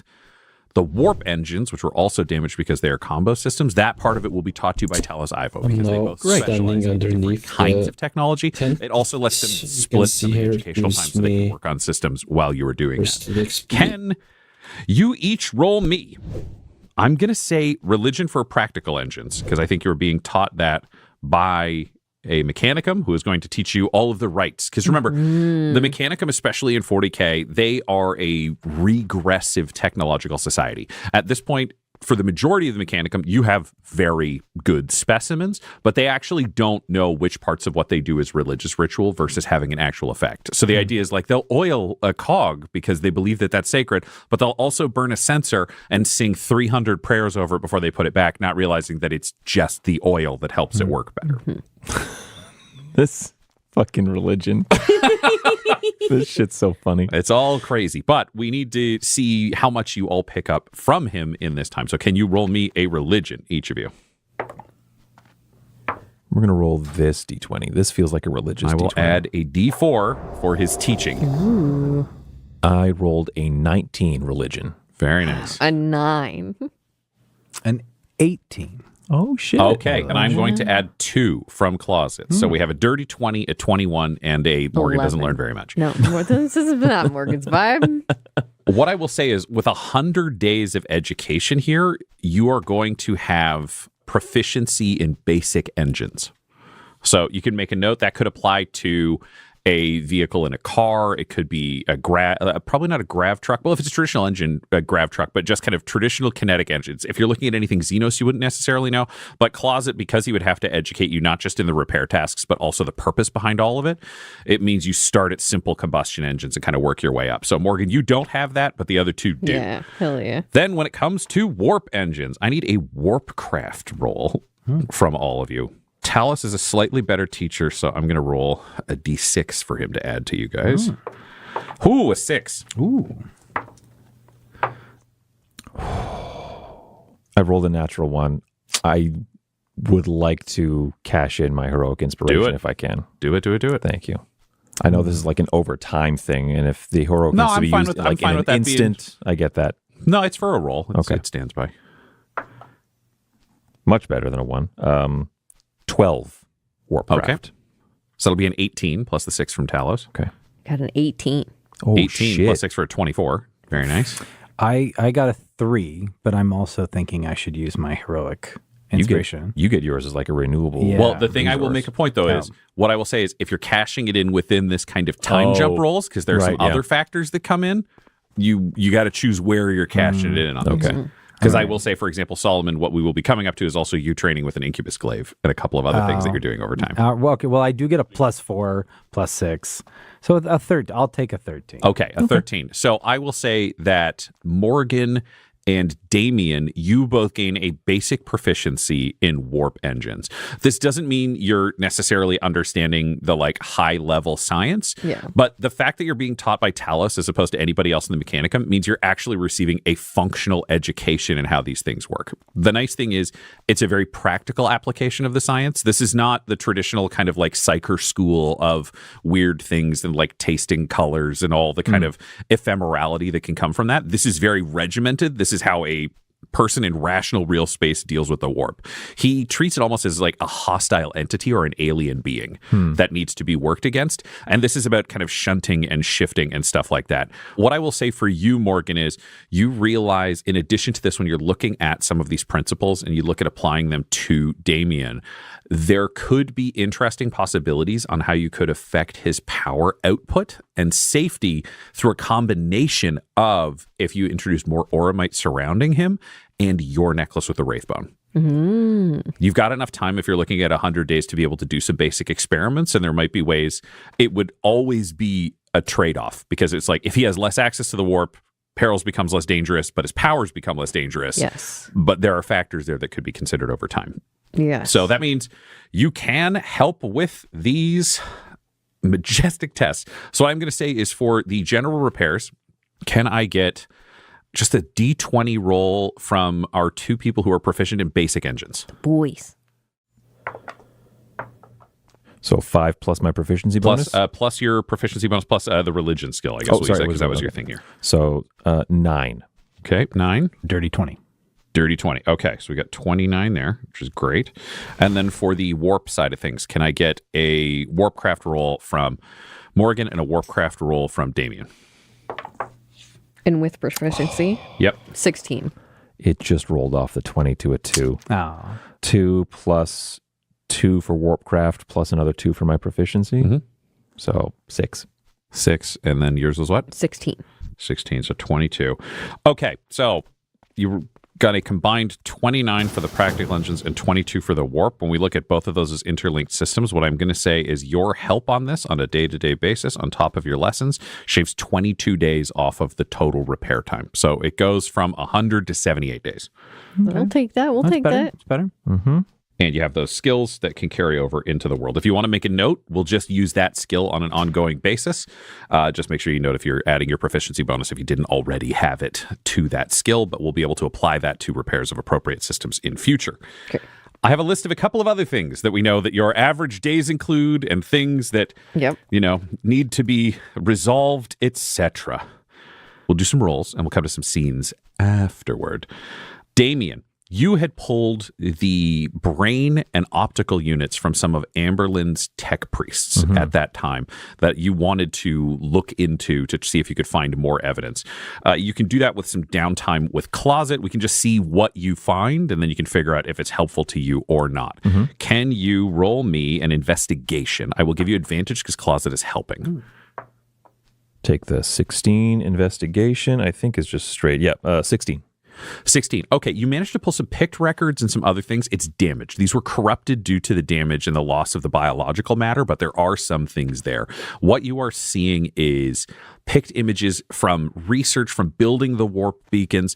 It seems like they met the Drukhari before they built those beacons. Someone set up an actual meeting where Drukhari landed or appeared. They made their way to Amberlin's estate and then met with her and these tech priests before they started to build the warp beacon. The image of whoever brought them is blurred. You can't see it. Clearly someone escorted them here. They're, Nymphosuni, the Archon, the Incubus, and then just a blurry question mark. You don't know if it's technological, if it was stripped from the tech priest afterwards, if it was a blur that happened on the day. You have no way to know that, but it's clear there was someone who made this connection and then it moved forward from there. There was someone in between them all in that deal. This is all going into a report. So I'm assuming you share that result with Morgan then? Yes. Fabulous. A couple of other things. I took a look at season 1. We started the concern tracker after a certain point, but there were 2 things that happened before you had a concern tracker that I wanted to check in to see if they should be added, Solomon, as you have more time for your memories. There is Morgan carving a symbol of corn into Larsa back. I didn't put that on the thing? It didn't exist yet. We came up with it after that episode. I mean... What? We had that, and the other one that would haunt you over time is Damien demanding 2 fingers and a gun as tribute from Chaos people of the Crimson Brotherhood. He pretended to be a heretic, and he made a guy cut off his fingers and give them to him to prove his loyalty. Was I there for that? You were there for that, and you were watching, and you were bothered. Was at the checkpoint, Yeah, those are both... Those are bummers, huh? Those are bummers. Okay. Thinking back to those times.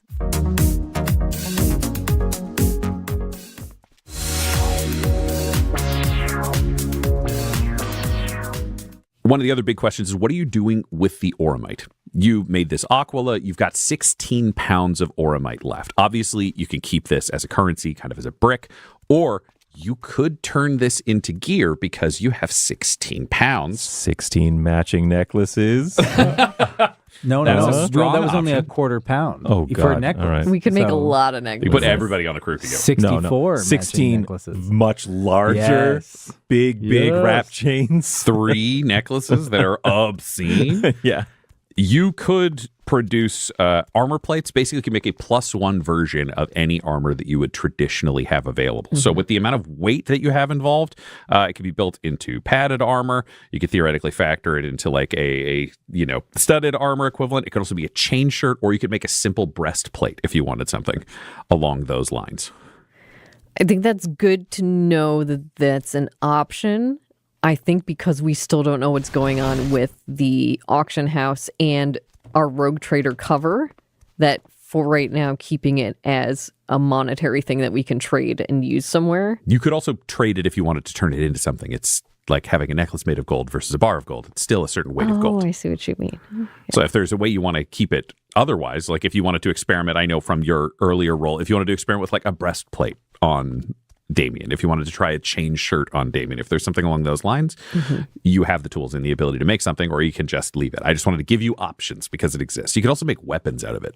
Oh, wow. Oh my God, what would a weapon out of that even do? That's a great question. You'd have to find out. Roll me a warcraft. Before Del rolls that, would I be able to assist on that roll if I know the sort of like crafting Oromite? And I have a pretty good warpcraft. You have a pretty good warpcraft. How would you help if she's trying to figure out the psych properties or weapon properties of it? Because your armor was handed down to you. Oh, okay. I thought that maybe on Promethea they had like, you know how to repair it, but you don't make it. Oh, okay. I thought maybe they had like blacksmithing in the like Oromite smithing and like that kind of stuff. But why don't we consider it to be like a guidance instead of a full advantage? Roll a d4 and we'll add it to great. it. So there might be some rolling abstract knowledge from you regarding your armor's properties or repair properties that we can add to a roll. Oh, adding the full take flap. it. Very We'll nice. take it. All right, warcraft. Nice. 12 plus 2 plus 4. Okay, we'll take the proficiency off because this isn't a warp engine. This is Oromite. Right, sorry. So this will just be 12 plus 4. So we'll get a 16, which will get you to a dirty 20 with what your boy is looking at here. Okay, I'm going to say in a combination of doing some basic studies with Closet because you've got access to the material, being able to get some advice on how to test things with Solomon and those kind of repairs. With a weapon, you think you could make a +1 weapon that could cut through any resistance offered by a warp being. So if you had a warp being that had resistance to damage, it would eliminate that resistance. If it had resistance to piercing, whatever kind of weapon you were making with it, it'd be about the same weight, so it would limit what your options are. But that is an interesting thing with the Psych Inert property. I will say because you've got 78 days, as you look at testing with the Wraithbone Aquila that also is resistant to warp effects, you discover if you put a breastplate or a chain shirt on Damien plus the necklace, the Wraithbone Aquila, if you have both of those, that will mean that he cannot suffer perils, but all of his powers will be factored by a disadvantage. Right. If he is rolling to attack, it'll be at disadvantage, or if someone is rolling to save, they will have advantage, but perils risk goes to 0. Wow. So it weakens his powers, but the cost becomes much less. I think that she would want to take some of the Oromite and make multiple spikes that could fit into Damien's crossbow. So that if we need to shoot a warp entity or stab a warp entity with it. It's like bolts? Yeah, like Crossbow bolts. But I'm thinking that they would be hopefully be big enough. Or you could, I guess, to stab with. Like ormite tipped bolts even. You don't have to even make a full like shaft out of them, I guess. That's a good point. Yeah. Okay, I'm Calvin balling this a little bit, but it says that you could get 20 crossbow bolts and they weigh a pound. Okay. I think that's, to me, the answer. And then could we make a breastplate with the rest of it? How so much that would is take a breastplate pound, weigh? which would leave you at 15 pounds of oromite. Yeah. And then if you were looking to make a breastplate, you're going to have to choose. Oh. A breastplate is traditionally 20 pounds, but you could swing it at 16 because it's for the psych inert properties more so than will the others. flag. Or a chain shirt. I will flag that Damien has no armor proficiencies. Right. So No. that also potentially may impact your choice. Absolutely. Yeah. I will say if he's got no armor proficiencies, so you don't want it to add armor to him. It's not being built in a traditional armor sense. It's just being like sewn into his witch hunter robe. It's spread throughout his clothes. So it would be fully encompassing, but built almost as a chainmail lining to his jacket. That you could do plus the bolts, but that'll take it all. So he's a heavy coat. He's got like an anxiety coat that weighs him down.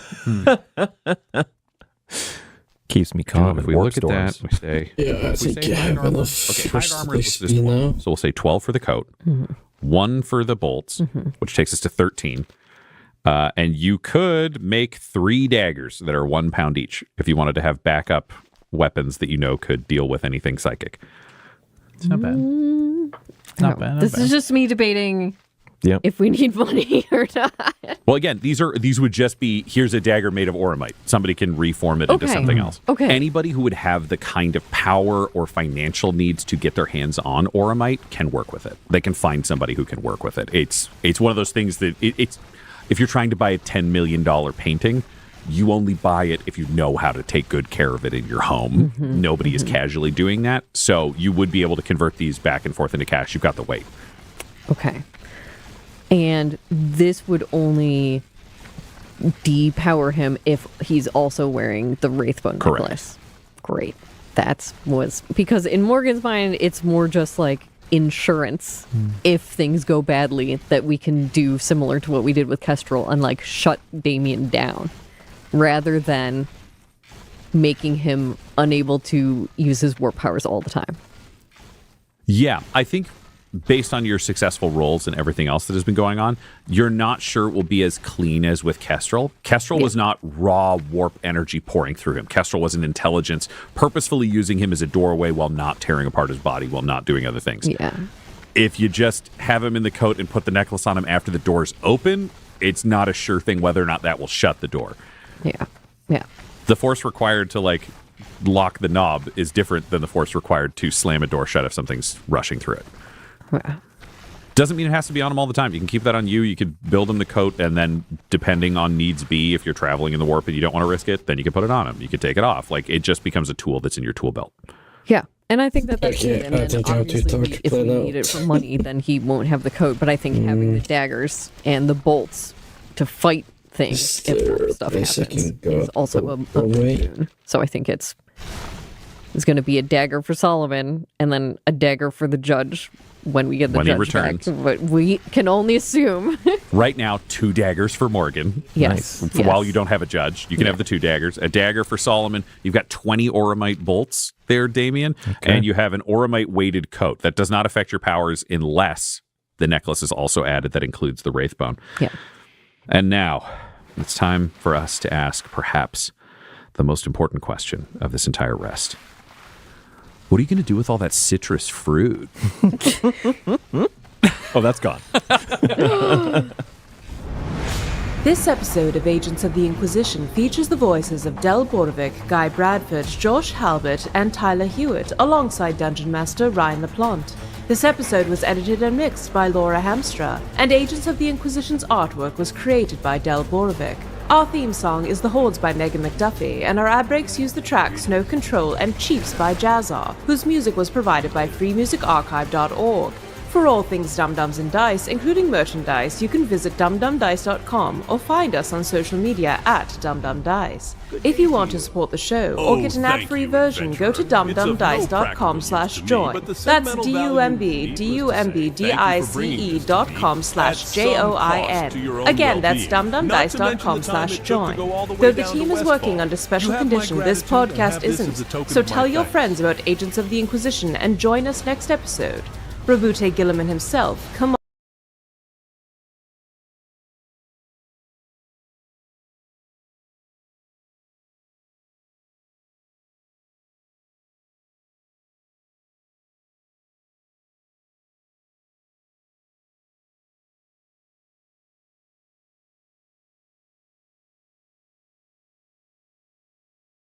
See you around.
Yeah, sorry, I was speaking or chatting with someone on Discord.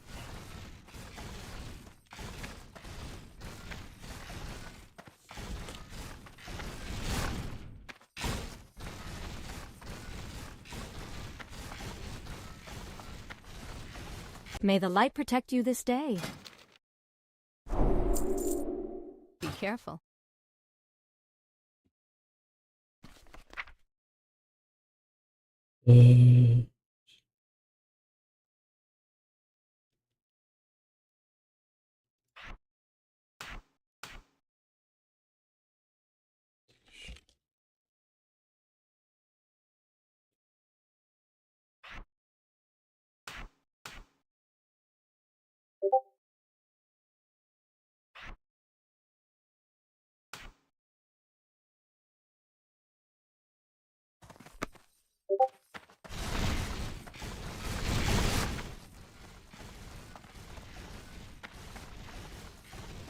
Greetings, Paladin.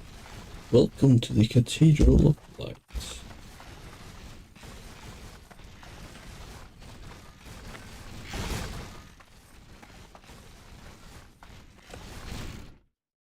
Let's see what you wrote.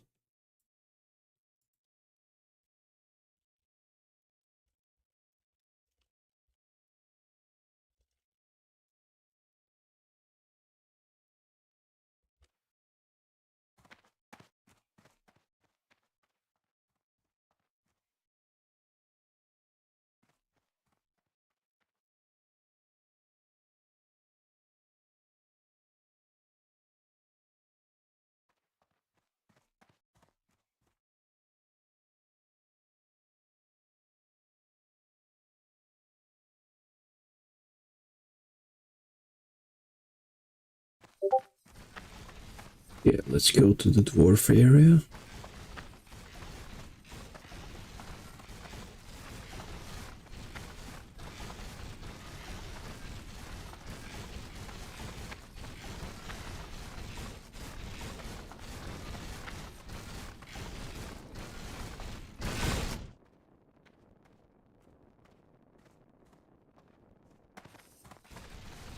well met.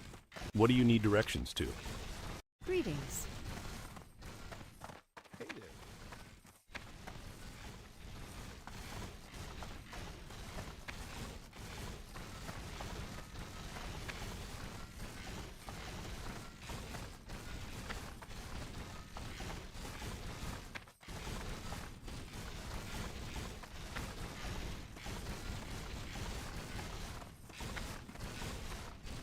Can I help you?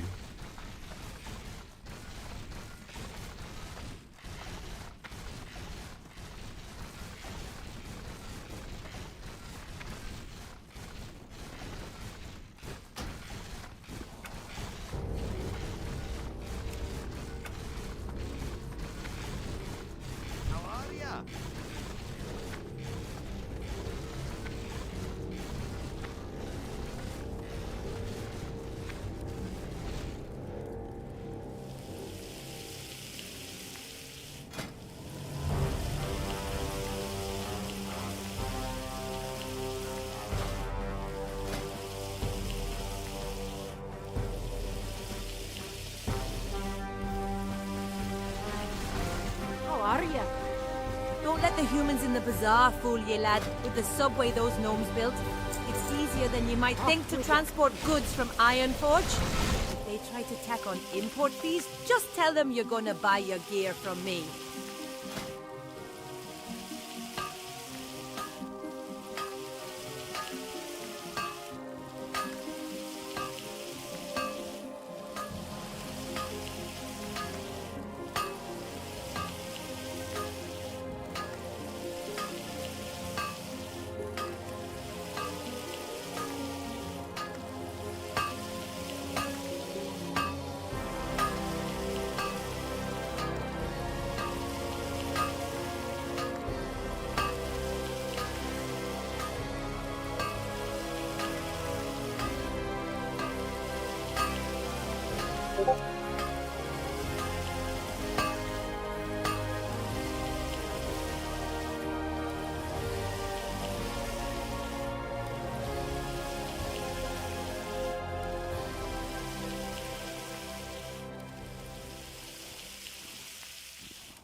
Yeah, I will think I will stop playing now, and I will see you guys tomorrow. Since I've been really tired. But yeah, have a good night. See you tomorrow.